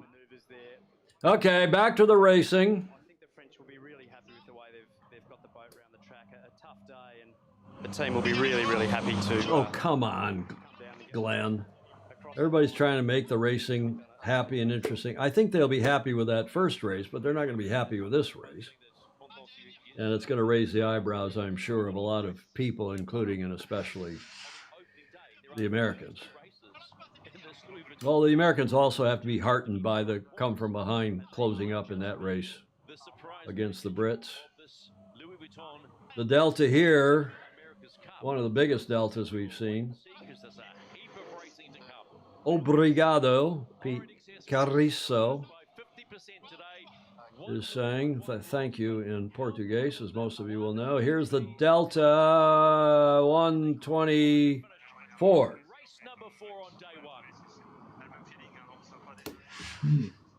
Okay, 4 races in exactly 3 hours. Had a little bit of a delay at the start due to not being enough wind. I don't remember now how long that delay was, but we waited for quite some time here, gas bagging, until we finally got that 5. It's 6.5. What is it? 6.5 knots? You remember, Graham and Gordon? I keep saying that, and then my old brain here. 6.5 minimum, yes. 21 knots maximum. I may put some stats up here on a screen that I can cut to. I guess let me know if anybody thinks we should not do this tomorrow and thinks we should. Yeah, thanks, Hank Stewart. If who's a superb race officer, Rochester, New York. But he thinks we should do our regular show in lieu of doing a watch party tomorrow morning. Seems like most of you think we should do a watch party. A little tough to do both. Hello, Len Bowes down in Newport Beach, denizen of yachting down there. What is today's scoreboard? Well, Len, interesting day. They'll put it up here in a second. We'll cover it. But in the first race today, the French beat the Swiss. Swiss look slow. Swiss do not look good. Then the Kiwis handily, they came from behind and beat the Italians. And then in the third race, the Brits beat the Americans. The Americans fell off their foils pre-start and were way behind 700 meters, but they closed it up to just 100 meters or so, 14 seconds, that delta at the finish of that race. So the Brits won that. The Americans came way back after having a pre-start, fustercluck. I don't know how else to describe it. And then in this fourth race we've just watched, again, the Italians looked very quick. They led from soup to nuts from start to finish and won by 1:24. The Italians did over the French. Watch party. If you can handle it, we thoroughly appreciate it. Well, thank you, everybody. Well, frankly, it's easier being lazy. Who's talking here? And with the short team and all the guys, Francesco Bruni. We have to stay focused and point by point. Jimmy, you stitched Keko up beautifully there in that jibe, mate, just handing it over while she was fully let go. That was a great one, mate. Nice work, Matt. Yeah, as soon as I heard him say I've lost it, I just took my hand off the wheel. Okay, Jimmy, you never can believe everything he said. Len Bow speaking at Yachtsman's Lunch at Newport Harbor Yacht Club next Wednesday on the topic of the Newport Beach Sailing Hall of Fame. Thank you for that, Marcos. Nice to see you on here, Len. Thanks for joining us. Journalist and great sailor in his own right, very active in supporting our sport down there in Newport Beach, where I'm a proud member of the Balboa Yacht Club, as Len knows. There's Quentin Delapierre. What's he saying? Just briefly, that mark rounding on at the end of leg 2, what happened? Yeah, the wind went, you mean? Okay. We'll see all that in replay. Well, y'all, Graham Sweeney, a little analysis from you, perhaps, before we wrap this one up. The Brits had a honeymoon result, I think. The rest of them, there's still lots to do, and I think Lingy, you guys are racing tomorrow with the Swiss, aren't you? So that may be a point in the pocket. A point in the pocket, that's like a pill in the pocket. Some people carry certain pills around in their pocket, not that I do. There's the schedule for tomorrow. The 30th of August the first race is the Americans against the Swiss. The second race is the Kiwis against the Brits. Then the Italians against the Americans, a 2-race day for the Americans, and a 2-race day for the Kiwis, who take on the French in the fourth and final match tomorrow, day 2 of round robin 1. And so we'll do a watch party. I've just taken the executive decision without consulting Julia upstairs. Graham, will you come on tomorrow via Zoom?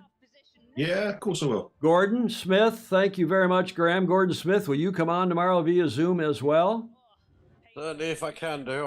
I have school run tomorrow, but I look forward to seeing USA against Italy. That should be the match of the day, I think. Should be fun. Thank you, sir. Thank you very much for your instant analysis. Anybody else wants to join us via Zoom tomorrow? The meeting ID again, 267-220-6570. 1851's the passcode, and I will put that on about 15 minutes before we go to air, and you can come on and we can check your audio and your camera work and so on. Double race tomorrow for American Magic. Yep, Hank Stewart, indeed. Ken DeVerne. Well, you haven't seen Ken on in a while. Certainly not nail-biting to watch. Very hard to stay awake, even if it was the middle of the day. Where are you, Ken? Are you in Europe? Middle of the day for you. What's Shirley saying here? Glimpse of some spectacular racing. There's more to come. I don't know if we have still on the Zoom. Do we have Peter Harkin and Chris Otorowski? Peter, Edith. Oh, Ken's in New Zealand, where it's 03:06 in the morning. Oh, bloody hell. Thanks, Ken, for joining us. Lori Fullerton, thank you for joining us. I get rid of... Oh, look at all those apartment blocks. Look at all those apartment blocks. It's Grant Dalton talking with somebody on the TV. You're all watching it on the TV, but let's see if did we lose on the Zoom? Who do we have on Zoom still? Julia is there. She's not yet gotten out of her bordello satin sheets. Looks good, Julia. Looks good. Oh, shh. Thanks, guys. Thanks, Graham. Thank you, Gordon. Thank you, Julia. And we'll see you all tomorrow. We will do a watch party here with this interesting, actually, arguably a more interesting day tomorrow of racing than we saw today, although I think today was plenty interesting. And let's see what else we can do in terms of, disaster for American Magic. You can hear, what's his name? I've got the weather forecast tomorrow, too, and I'm not going to tell you what I think my standings, the results are. I'm looking at right here. You can see my slides. This is another computer that runs the graphics and the videos that we use on the show. Let's cut to that. The forecast, at least before we went to air today, the forecast for tomorrow was a little bit more southerly. As you can see here, let me cut back to that. A little bit more southerly tomorrow at 1400. Only 5 knots, so that may not be raceable tomorrow if this from Windfinder is accurate. Friday the 30th, southeasterly, it's a little more right shifted, 5 knots. Still cool, meaning 81 Fahrenheit, which is what we decided that was, 20-something, 8 Celsius. And we shall see what that is, if it's raceable, tomorrow. That gets us to the finish line. Thank you all for joining us for this 3-hour and 8-minute watch party. We'll do it again tomorrow, same time, same channels, meaning our normal YouTube and Facebook platforms here for Sailing Illustrated. We'll do it at 0500 Pacific, 0800 on the East Coast here in the U.S., and it's 05 plus 7 is 1200 UTC, so GMT or UTC. Comments are welcome, even in repo. We got hundreds of comments. And thank you very much for joining us. Thank you to those of you who support Sailing Illustrated via Patreon. Give us $1 or $2 or more per month. Patreon.com/join/Sailing Illustrated. We appreciate your support very much. It keeps us and our studio here on the air. So until tomorrow morning at 0500 our time, have a great rest of your day and evening. We'll see you Friday morning. I don't think I'm going to do a Friday show. I'll decide that tomorrow morning, but we'll do a Friday watch party at 0500 Pacific. In the meantime, sail fast, sail safe, and have fun. Ciao for now.